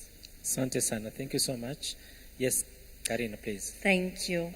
Now, I've heard a lot of questions on how difficult it is to access external donor funding. And I think it's useful for you to understand how we are being scrutinized at our level for the money we are being spending. And I think it's interesting to understand it. You know, so the European Union is an organization, is a political and economic union between 27 member states. So our budget is financed by those 27 member states. So we are being audited by each of these member states, plus by the community, external auditors, and so on. And the rules are very strict. If our member states find that there is irregularities found in more than 1% of our funding spent, the money flowing to us for the civil society will stop flowing. They stop the funding. So we have a huge responsibility to spend the money wisely in a transparent way, and this is something that we have to apply. Otherwise, we won't get more funding to spend for the civil society, you see? We spend this funding for civil society in a most transparent way possible. Most of the funding goes through calls for proposals, okay? So we don't give money to NGOs because they are our friends, we met them at the conference, and we think it's interesting what they are doing. We are being audited by the way we choose the NGOs to be financed. That's why we do it through call for proposals. So when I mentioned, for example, in my interventions before, that we signed contracts for 22 million euros for the last months, all of those contracts were the result of 3 calls for proposals that we launched, you know. So the procedures are very clear. The information is always on our website, through our social media. And, you know, just to give you an example, okay, sorry, I'm passing, but it's interesting, it's important for you to know. So, for example, the last call for proposals that we launched, who got the money, just for you to have an idea. So, Foundation for Civil Society got the money in the spirit of building capacity of smaller NGOs, so they can then access the funding better. They reached out already to 12 smaller organizations. So what we liked about this proposal is that we don't only give money to a big organization, they will be building capacity of the smaller one. But under the same call, we gave directly 2 grants to very small local organizations. Pastoral women community in the Maasai area of Ngorongoro, for example, and Evangelical Lutheran Church, also a very local community. So we also give money directly to small initiatives if we feel that those funding is, the proposal that is being prepared is a good one, responds to all that, ticks all the boxes and convinces us. So just to say, we have transparent procedures. We work both with big and smaller organizations, and point taken, we will have money to train the NGOs to build their capacities overall. Thank you so much. Dada Edna, 1 minute and a half. Please be faithful. Changamoto ya kuongea mwishoni unakuwa umefilisiwa, lakini niseme tu, alitoa tu experience ya FCS. FCS kwa miaka karibu 20 tumekuwa tukitegemea basket funding, na hatukuwa tunaandika proposal. Yaani tu unatengeneza ile strategic plan, then hela inakuja. Tulikuwa hata tunaga hustle ya kutafuta hela zilikuwa zinatufuata, lakini mambo yanabadilika. Na tumebadilika sana foundation. Na sisi tumeingia huko kutafuta rasilimali. Kwa hiyo niombe tu, nitoe tu changamoto kwa asasi zilizoko hapa kwamba tutafute rasilimali. Napenda kusisitiza kwamba rasilimali zipo, lakini pia fursa huaga haziletwi.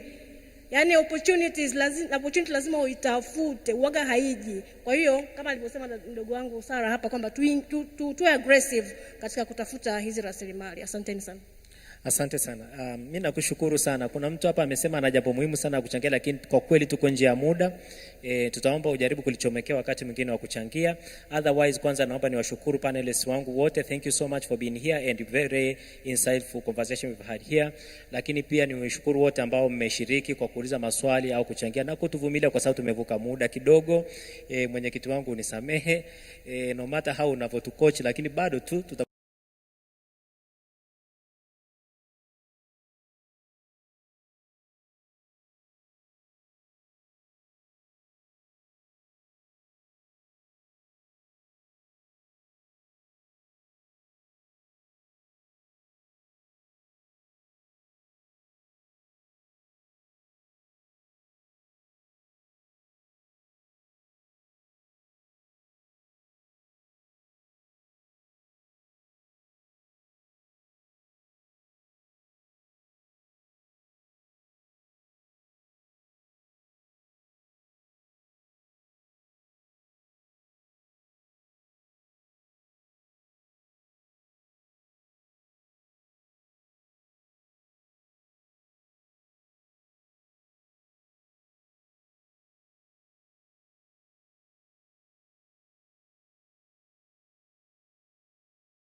zilikuwa za msingi sana.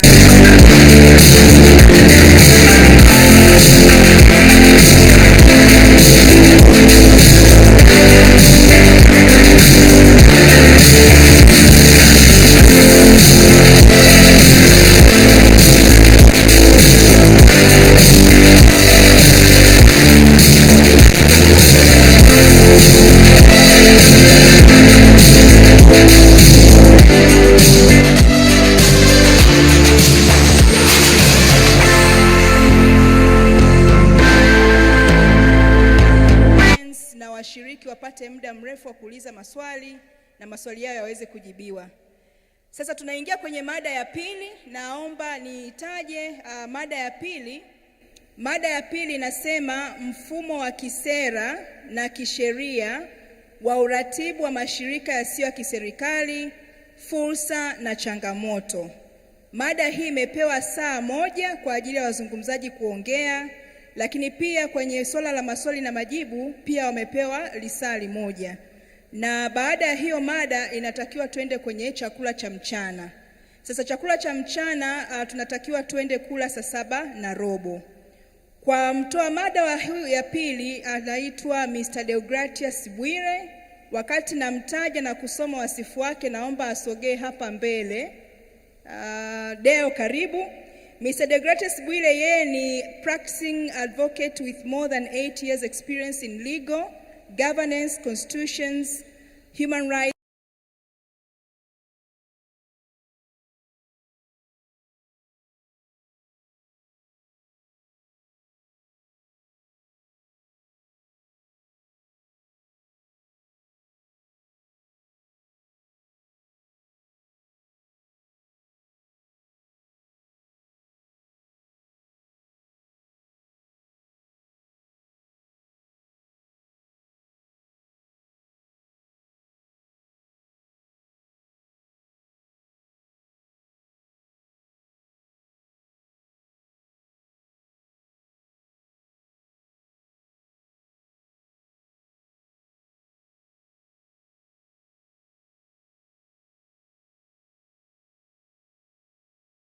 YouTube kwa ajili ya kuweza kufuatilia mazungumzo ya siku nzima ya leo na kesho. Lakini jambo la pili, tuna hashtag maalum kwa ajili ya social media. Hashtag inaitwa ni ile alama ya hashtag NGO Forum 2023. Sana hiyo kwa ajili ya matangazo kwenye masuala ya social media. Na la tatu, kwa kuwa tumekaa sana chini na mada inayofuatia ni masuala ya sheria, kisera na uratibu, nitaomba kwa sekunde kadhaa tusimame wote ili damu iweze kutembea. Msalimiwa jirani yako, mgeukie, mwambie umependeza sana.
Onesmo, naomba nisaidie kuwafanya watu tukae chini huko tuweze kuanza.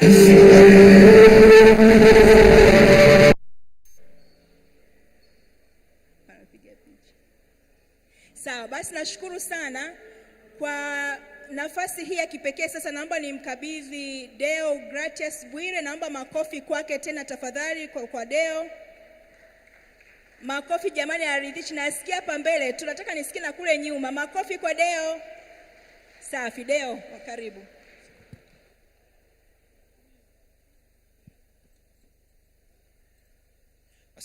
Asante sana dada Nesia. So jamani, kwa wale ambao mnatoka nje, mtoke alafu mrudi, kwa sababu nina uhakika session hii ambayo inaanza sasa hivi itakuwa interesting zaidi kuliko hata ile ya kwanza. Kwa hiyo wale ambao mko nje, mnaweza mkastay kwa dakika moja hapo alafu mkarudi kwa ajili ya kuweza kuendelea. Jamani, wasalimu tena. Habari za asubuhi, bado ni asubuhi. Baada ya kusikiliza ile session ya kwanza ambayo ilikuwa inahusiana na masuala ya uendelevu, lakini pia na utafutaji rasilimali kwa mashirika yasiyo ya kiserikali au azise, sasa tunaingia sasa kwenye mada ambayo inahusiana na uratibu na uendeshaji wa mashirika yasiyo ya kiserikali.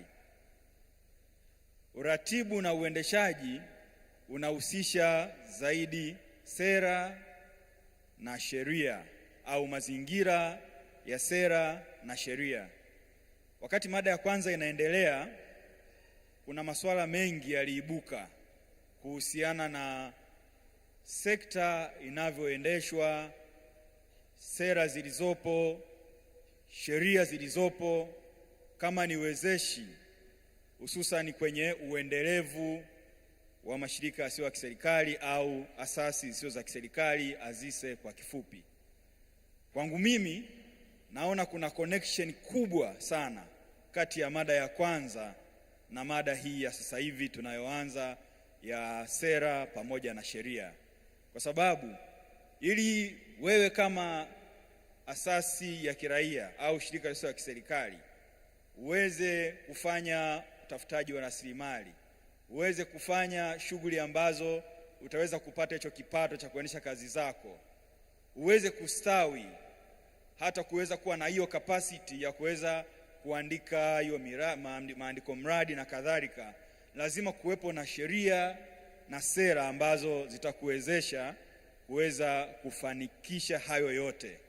Ndio maana pia waandaaji, na mimi niwapongeze sana baraza pamoja na ofisi ya msajili wa mashirika yasiyo ya kiserikali kwa kuzingatia uwepo wa mada hii ambayo huwa ni muhimu sana, ambapo huwa yanaibuka masuala ya msingi kwa ajili ya kuboresha sera lakini pia sheria zetu ambazo zinatuongoza.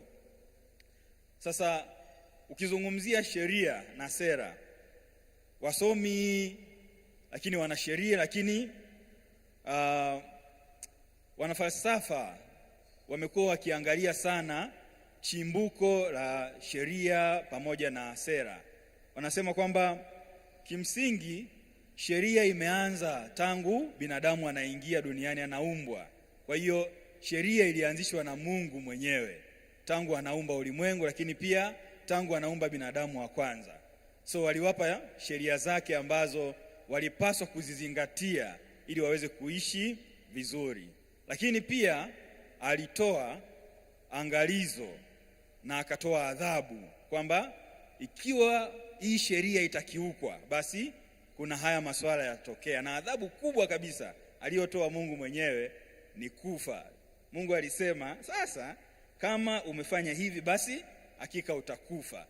Kwa hiyo nilikuwa nataka niwalete sasa kwa ajili ya kujadiliana, lakini swali la msingi kabisa ukiwa unazungumzia sera pamoja na sheria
huyu ndiyo mhusika mkuu, na nina bahati kweli ya kupata madaktari katika paneli ya leo.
wa mataifa, jumuiya za Afrika. Kwa hiyo kuna zile sheria za kimataifa, lakini na miongozo ambayo pia inatuongoza na inatoa uhuru kwa mataifa kutengeneza sheria, lakini pia wananchi wake kuwa huru kwenye kufanya masuala mbalimbali.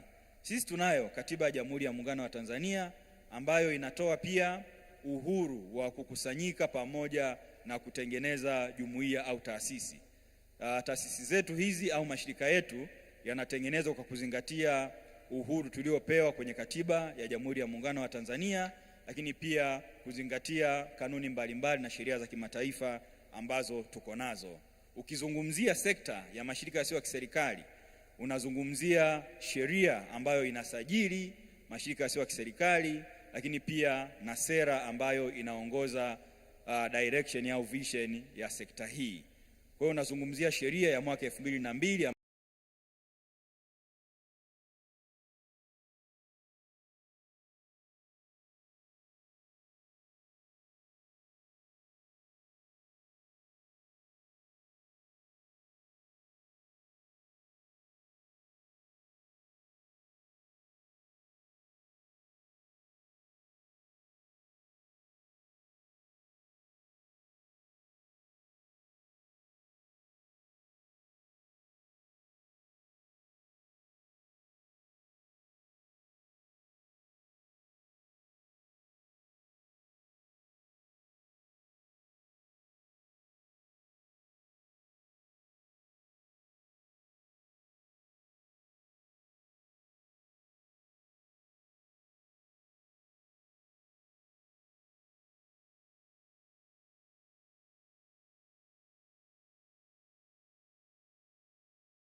za ajira na kuna sheria nyingine ambazo pia zinatuongoza. Basi tuendelee kumpigia makofi. Wakati huo na mimi narudi sasa kwenye nafasi yangu ili tuweze kuanza mjadala wetu.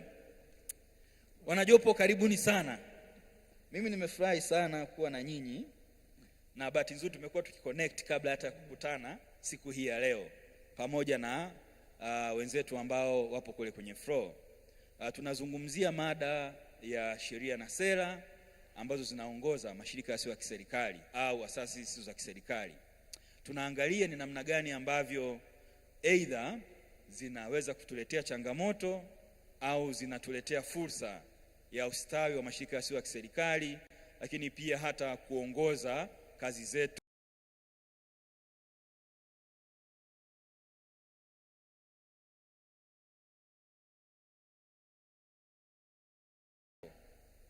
au hata sera yenyewe. Tunajua tuna sera ya mashirika yasiyo ya kiserikali ya mwaka 2001. Ukihesabu sasa hivi ni miaka mingi sana tangu imetengenezwa. Lakini pia tuna sheria ambazo zinatuongoza kama nilivyozisema. Najua wewe ni nguli kabisa wa masuala ya sheria, ni nguli wa masuala ya haki za binadamu, asasi za kiraia. Labda kwa kifupi tu, kwa kutumia dakika zisizozidi 7, nitaomba basi utushirikishe kwa mifano ambayo uko nayo kwa uzoefu wako. Je, sheria zilizopo pamoja na sera zinatupa fursa kama asasi za kiraia au zinadidimiza ustawi wetu? Karibu sana dada. Asante sana moderator. Kabla sijajibu swali, nadhani nitumie dakika 1.5 kama utangulizi. Asasi za kiraia, na imeitwa asasi za kiraia, lakini najua ni hapa ni asasi zisizo za kiserikali, NGOs. Kwa nataka nifafanue kidogo, mara nyingi huwa tunachanganya. Asasi zisizo za kiserikali ndio zile NGO, non-government organizations. Lakini asasi za kiraia ni zaidi ya NGOs.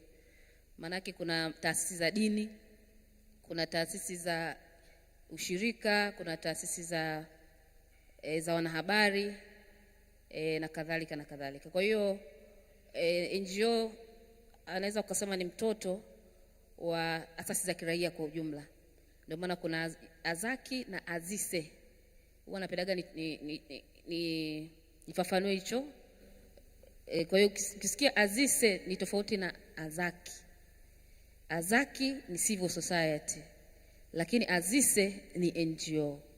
Lakini zote zinafanya kazi mara nyingi zinazofanana, ni kazi kwenye jamii, na nyingi tunajua umuhimu wake kwenye masuala ya haki, kwenye masuala ya afya, kwenye masuala ya elimu, kwenye masuala ya kilimo na kadhalika.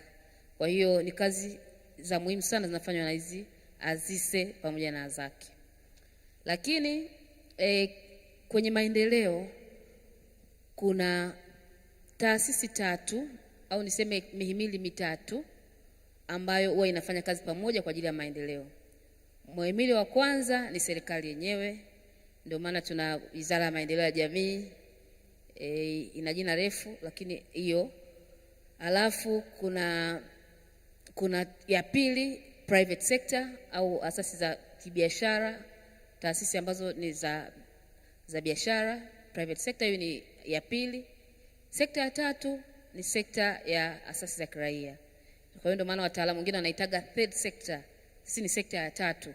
Kwa maana kama una mafiga matatu, figa moja ni asasi za kiraia na NGO tumo ndani yake. Kwa hiyo nikijibu swali lako nisipoteze muda mrefu, labda nianze na masuala mema kwenye hizi sheria. Actually ni sheria nyingi. Ni sheria nyingi. Kuna wakati nilisema mimi nizisome zote moja moja neno kwa neno na polisi zake, nilitumia kama siku 2 hivi. Lakini sasa sijui kama wengi tumeweza kuzisoma sheria zote zinazoratibu NGOs pamoja na regulations zake. Kwa hiyo ni nyingi, lakini tukianza kwenye uchanya ni kwamba sheria hizi zimeleta uratibu. Zimeleta uratibu mzuri zaidi, kwa sababu swala la NGO ni swala ambalo kwa Tanzania ni geni kidogo. Kwa Tanzania ni geni kidogo, ni miaka 80 ndio kulichangamka, NGO nyingi zikasajiliwa, na miaka ya 90 zikasajiliwa pia nyingi zaidi, na sasa hivi ni nyingi zaidi ya kipindi hicho. Kwa hiyo kulikuwa tunasajiliwa kwa tofauti sana. Ulikuwa unaweza kusajiliwa kama kampuni, ulikuwa unaweza kusajiliwa kama trust, ulikuwa unaweza kusajiliwa kama society, ulikuwa unaweza kusajiliwa kama NGO. Kwa hiyo kuja kwa mfano kwa sheria ya mwaka 2002 kulisaidia angalau NGO zikawa na sheria yake. Lakini pia mwaka 2019 mabadiliko yalikuja pia kufanya hata sisi tuliokuwa kwenye kampani turudi huku, waliokuwa kwenye societies warudi huku na kadhalika. Kwa hiyo imesaidia uratibu. Ni rahisi sasa hivi dada yetu mratibu pale akisema tu anataka kuangalia asasi iliyoko Manyara, anaingia tu kwenye database, anajua kwamba hawa ni hawa, kiongozi wake ni huyu, namba zake simu ni hizi, bodi ni hii, anaweza akajua wanafanya kazi gani. Kwa uratibu imerahisishwa. Lakini zamani ilikuwa kama anataka kuifanyia kazi LHRC, alikuwa lazima aende BRELA akapate taarifa BRELA. Kwa hiyo ilikuwa ni changamoto kubwa sana. Kwa hiyo angalau kuna uratibu mzuri zaidi sasa hivi kwenye NGO. Kwa hiyo ni rahisi kujua pia nani yuko wapi na anafanya kazi wapi. Hata sisi wenyewe kwa wenyewe nitaka kuwasiliana na NGO fulani, sasa hivi ni rahisi zaidi kuliko ilivyokuwa pale zamani. Sasa kuna changamoto, labda kila kitu kizuri kina changamoto zake. Kwanza ni hiyo ya kwanza niliyosema kwamba uwepo wa sheria nyingi sana. Unahitaji consultant au afisa maalum. Mimi wakati hizi sheria zinatungwa ilibidi niajiri compliance officer ili kuweza kucomply na hizi sheria zote, kwa sababu ni nyingi na kila sheria ina kitu chake inakutaka kufanya ambacho ukisahau tu umeweza ukapewa penalty na unaweza ukapata shida kwenye shirika lako. Kwa hiyo uwepo tu wa sheria nyingi pia ni issue kubwa sana. Labda nitoe mfano. Hiyo NGO Act ipo, lakini kuna sheria za kodi zitaelezewa, kuna sheria za ajira na mahusiano kazini, kuna sheria kwa mfano sisi tunatoa msaada wa kisheria, kuna sheria za Legal Aid Act, kuna sheria za serikali za mtaa, TAMISEMI na vingine vingi. Kwa hiyo sheria ni nyingi sana, hizo nimetaja chache. Lakini changamoto nyingine ni swala la kikodi, sitaliongelea sana, nadhani ataelezea. Lakini asasi za kiraia tunalipa sana kodi. Kitu ambacho sisi hatutengenezi faida. Tunalipa VAT, tunalipa PAYE, tunalipa kodi ya zuio, inabidi tuizuie, inabidi tunalipa SDL, tunalipa stamp duty na vitu vingine. Yaani ni kodi nyingi na ni ugumu sana kupata charitable status. Nilikuwa naongea kwenye mkutano wa NGO Dar es Salaam kule, nikasema mimi LHRC nina charitable status ya Marekani. Wananitambua kama charitable, lakini nyumbani sitambuliki kama charitable. Nina charitable status ya Uingereza, wananitambua as a charitable organization. Kwa hiyo nikiomba funding kwa mfano kwenye Marekani na attach na ile certificate yangu ya charitable. Lakini kwa Tanzania sitambuliki kama charitable. Kwa nini? Kwa sababu ni ugumu. Na nimeomba toka mwaka 2010, miaka 20 karibia na 3. Sijaweza kupata hiyo charitable status. Sijui wengine wanapata, wenzangu tutapeana uzoefu. Kwa hiyo ni changamoto kubwa sana. Lakini kuna urasimu kwenye kupata vibali, nadhani ni practice. Sijui ni practice au nini kupata vibali.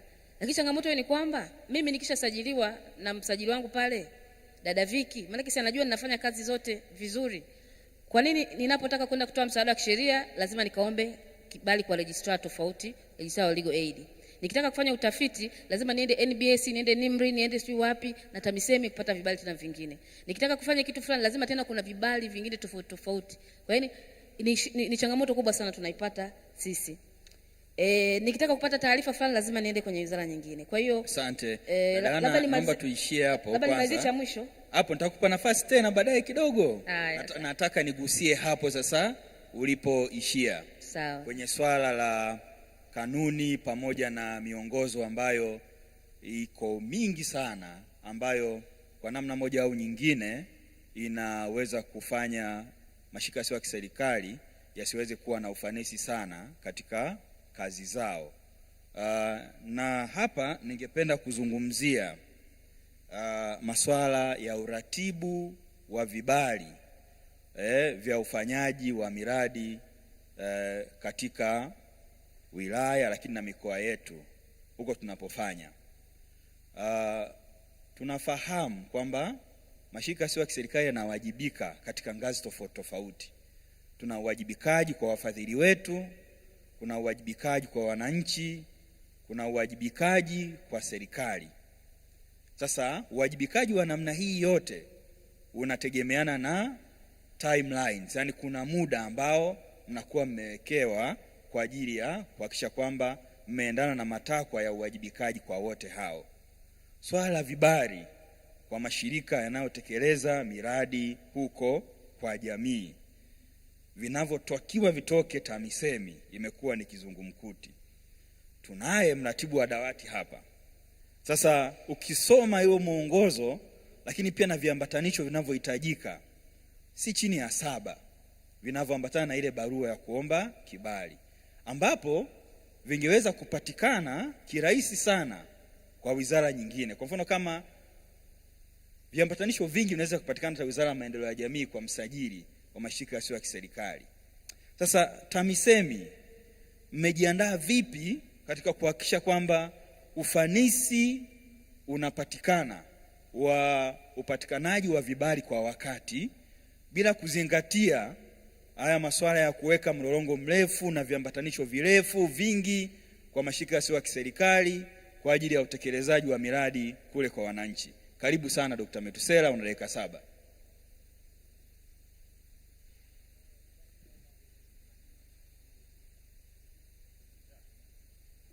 Tumia hii. Asante sana. Nashukuru kwa ni kweli kwamba TAMISEMI kwa katika moja majukumu yake ambayo inatekeleza kutokana na ukisoma muundo wake, yani niseme majukumu ambayo imepewa ni pamoja na kuratibu shughuli za mashirika yasiyo ya kiserikali ambazo zinatekelezwa katika halmashauri zetu zote nchini.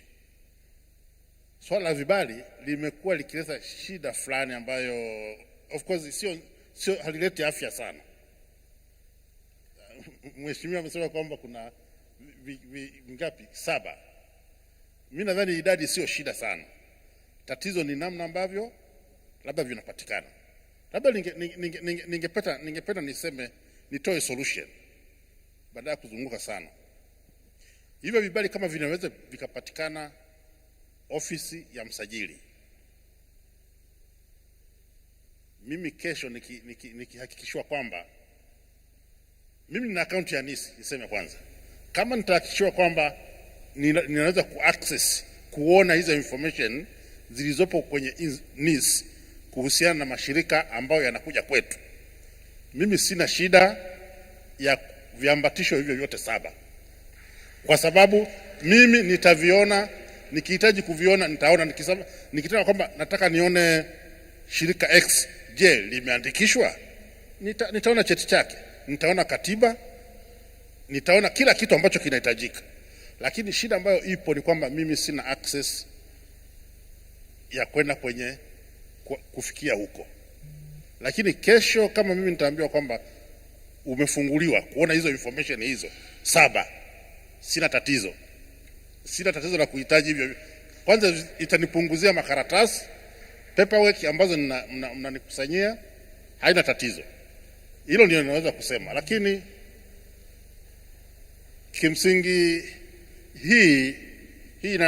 huu utaratibu mimi naona ni hauna tatizo, kwa maana nataka kutoa mifano ambayo tumewezesha baadhi ya mashirika kuyajengea uwezo. Unajua vibali wanapokuja NGO hasa ndogo zile ambazo zinaanza, zile NGO huwa sana ninasema kama ni innocent, hazijui mambo mengi, hawajui wanahitajika nini, kinahitajika kitu gani. Lakini anapokuja kwetu tunamwambia, bwana, hapa kuna shida, hapa kuna shida, hapa nenda hivi. Lengo sio kumkwamisha, lengo ni kufacilitate aweze kucomply, kwa wala haina shida. Kwa mfano naweza kutoa mfano mmoja. Kuna bwana mmoja nilikuwa naongea na jana, mkurugenzi mmoja akasema, bwana, mimi na mradi na milioni 20, ninataka kwenda mikoa 6. Nikamwambia milioni 20 kwa mikoa 6 ni sawa. Kuna usemi mmoja tunasema kwamba moyo unapenda lakini mwili hauna nguvu. Kwa mimi nimpongeza kwamba una nia njema, lakini mimi napata shida kumshauri katibu mkuu asaini barua ya kwenda kwenye mikoa 6 kwa ajili ya milioni 20. Ukigawa milioni 20 kwa 6 ukagawa kwa miaka miwili, kimsingi ni kama milioni 1 kila mkoa kwa mwaka.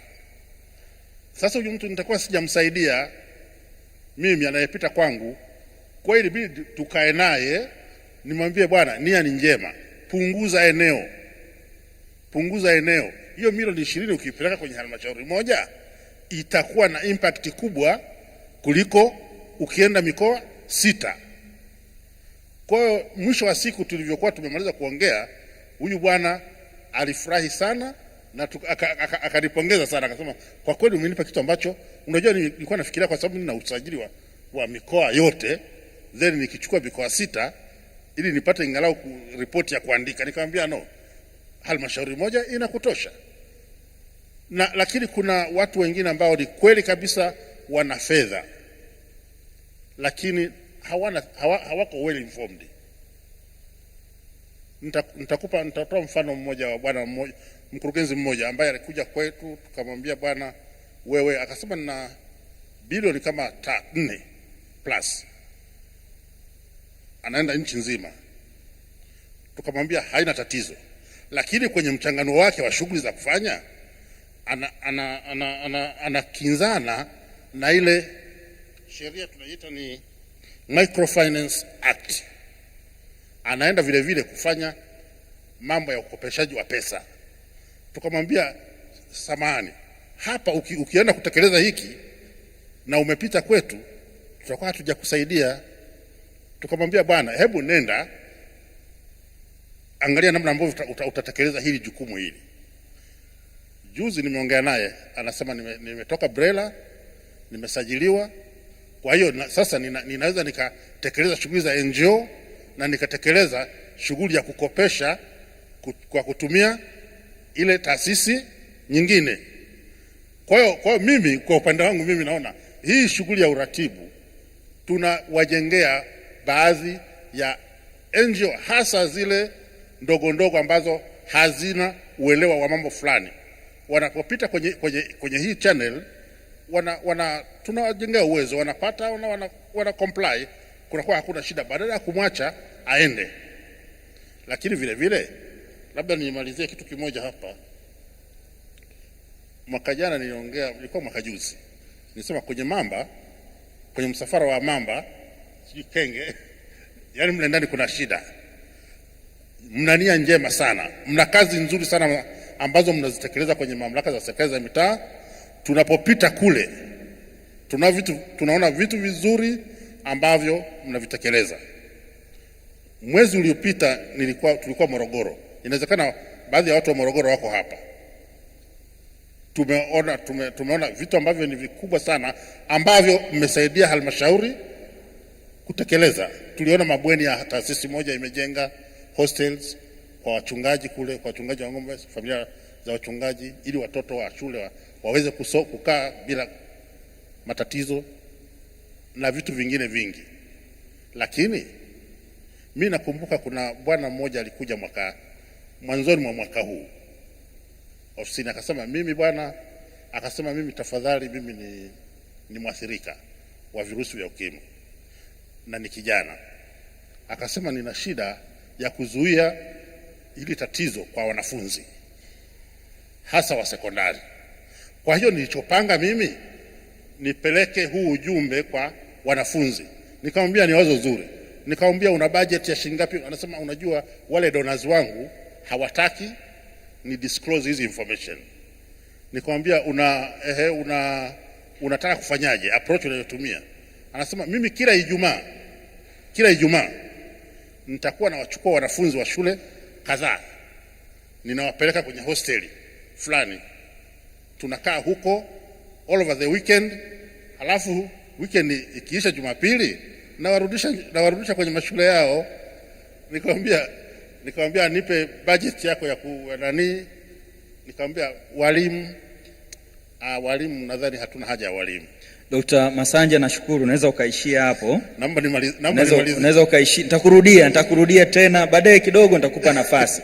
Nataka sasa nichukue ile point yako muhimu sana ambao umeisema ya namna gani ambavyo tunaweza tukafanya hii coordination kati ya Wizara ya TAMISEMI lakini pia na maendeleo ya jamii, hususan ofisi ya msajili, kwa ajili ya kuweza kupata vile viambatanisho na hivyo kazi iweze kuendelea. Sasa mimi nataka niende kwa afisa kutoka TRA. Tumesikia namna gani ambavyo tunapata kuanza kupata njia ambazo zinaweza zikatuongoza na zikawa nzuri zaidi katika kuratibu kazi za mashirika yasiyo ya kiserikali.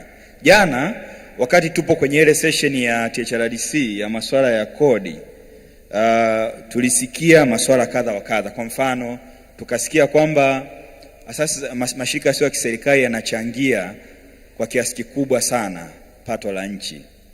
Nadhani kwa wastani kwa mwaka ni either kama trilioni 2 au zaidi.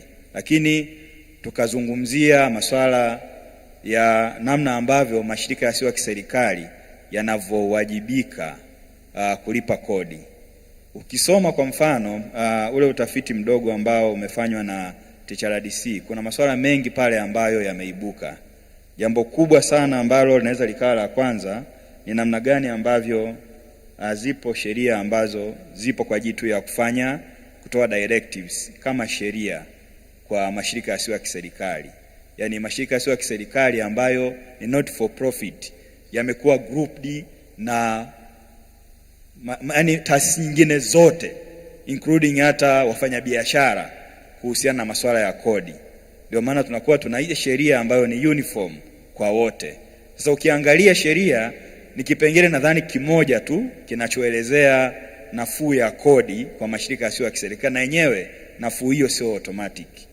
Sasa tumekuwa na changamoto kubwa. Nadhani nikisema sio automatic utakuwa unanielewa namna gani na maanisha upatikanaji wa charitable status ambayo pia dada Ana amezungumzia. Sasa mimi nikupe nafasi utuambie kama afisa kutoka TRA utaratibu wa kurahisisha kazi za mashirika yasiyo ya kiserikali yasiyotengeneza faida kwetu sisi. Tunajua tuna hivi vitini vinatengenezwa, lakini mimi niwe honest, tuniwe mkweli. Vitini vinatengenezwa lakini mara kadhaa mabadiliko ya sheria yanafanyika. Yaani leo imebadilika sheria, kwa hiyo mwisho wa siku unaweza ukashindwa wewe mwenyewe pia kama shirika sio ya kiserikali namna gani ya kuweza kuenenda na utaratibu na miongozo ya ulipaji wa kodi. Sasa mimi nataka nirudishe kwako. Tunarahisishiwa vipi swala la kupata status ya charitability lakini pia kutambulika kama sekta ambayo haitengenezi faida, labda kuondolewa kwa kodi kwa sekta hii. Karibu. Asante sana moderator. Kwanza ni shukuru kwa mwaliko tuliopata sisi upande wa TRA, na kwa niaba ya kamishna mkuu ambaye angetarajia pia kujumuika na sisi siku ya leo, lakini kutokana na majukumu mengine imebidi atutume ili tuweze kumwakilisha kwenye mkutano huu. Baada ya kusema hayo, ni kweli jana tulikuwa na mjadala mzito na wa muda mrefu kabisa kuangalia changamoto ambazo haya mashirika ambayo si ya kiserikali hasa kwenye upande wa kodi. Lakini kama ulivyosema kwamba kuna tatizo pia kwenye charitable status. Sisi upande wa TRA tuseme tu kwamba mchango wa haya mashirika yasiyo ya kiserikali kwetu sisi yamekuwa ya msaada sana, na niseme ni kwa serikali kwa ujumla wake. Ni kwa nini nasema hivyo?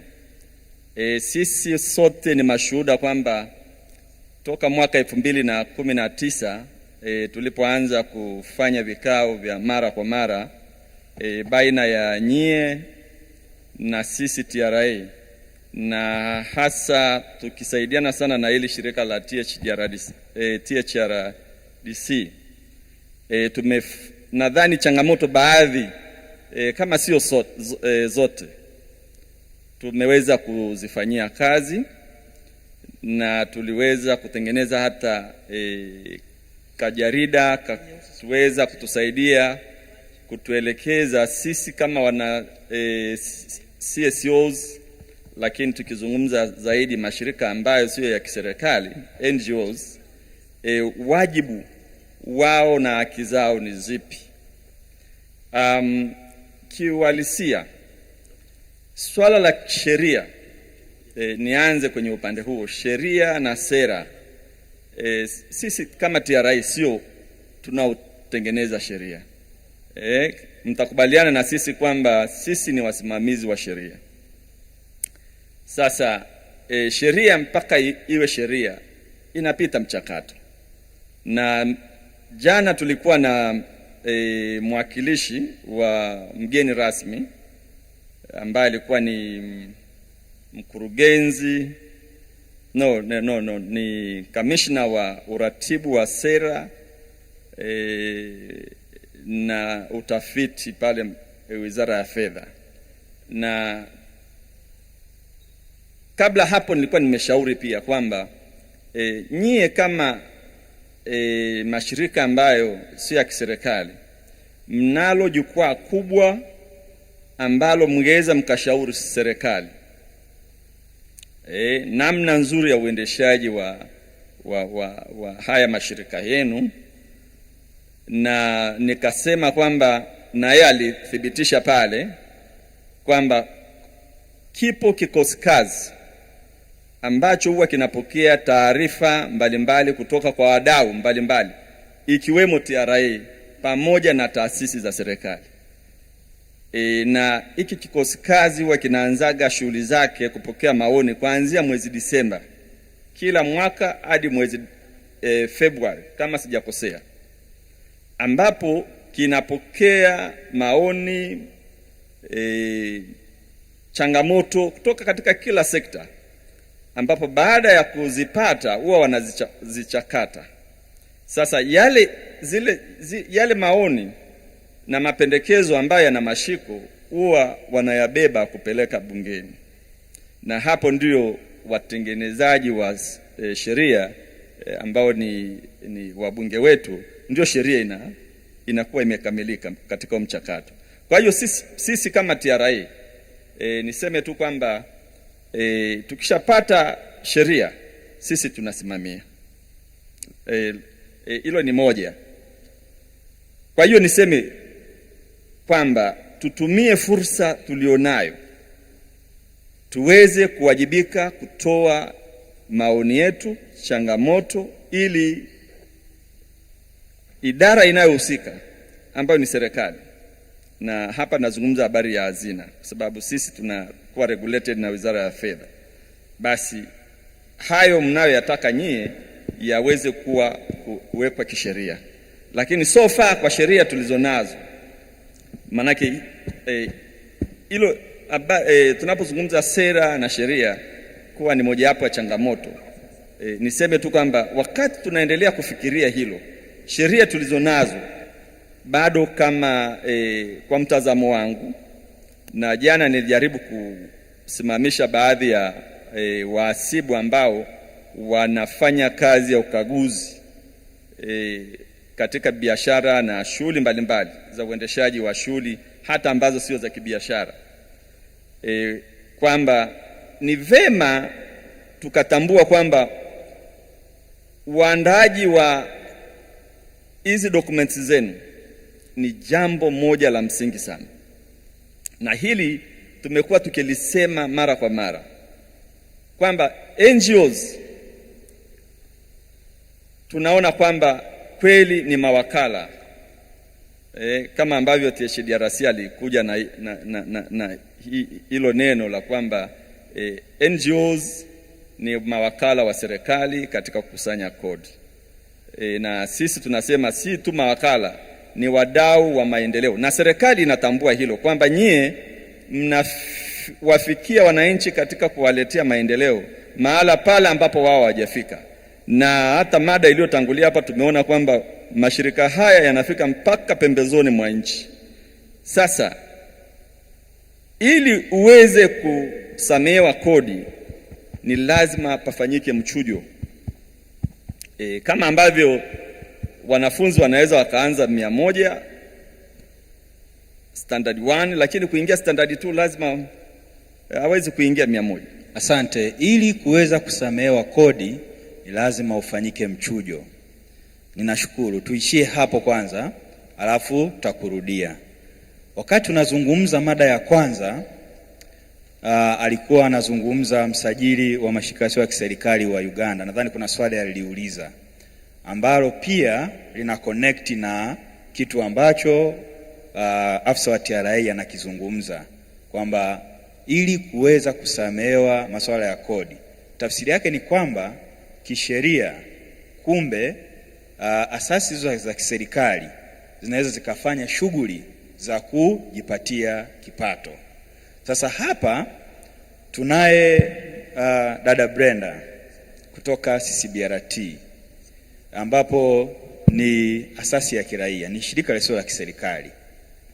Tutataka tufahamu kutoka kwake, na mimi nafahamu na wengi wenu na ni wengi wetu tunafahamu huko, kati ya mashirika ambayo yamekuwa active sana katika kufanya shughuli ambazo zinawaongezea kipato, katika kufanya kujenga mahusiano na private sector, katika kutengeneza namna fulani ya kutoa huduma kwa jamii ambayo itaendelea kuwa sustainable, basi CCBRT ni mojawapo ya wadau hao katika hilo eneo.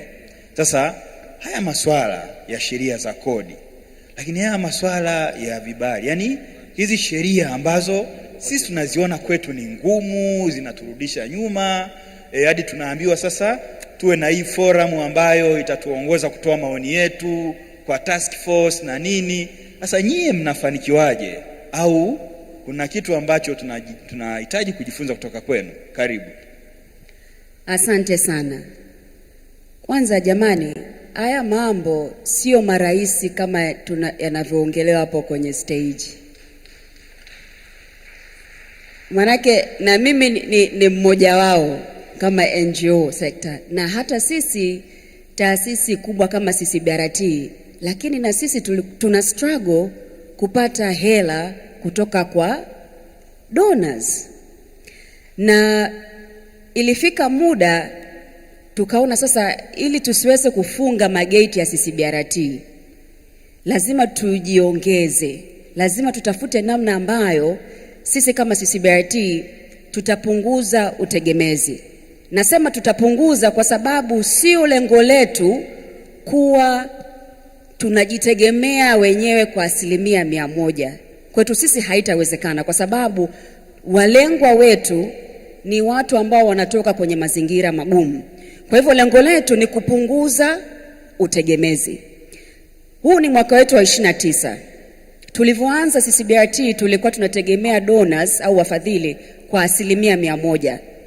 Leo hii CCBRT 52% ni mapato yetu ya ndani.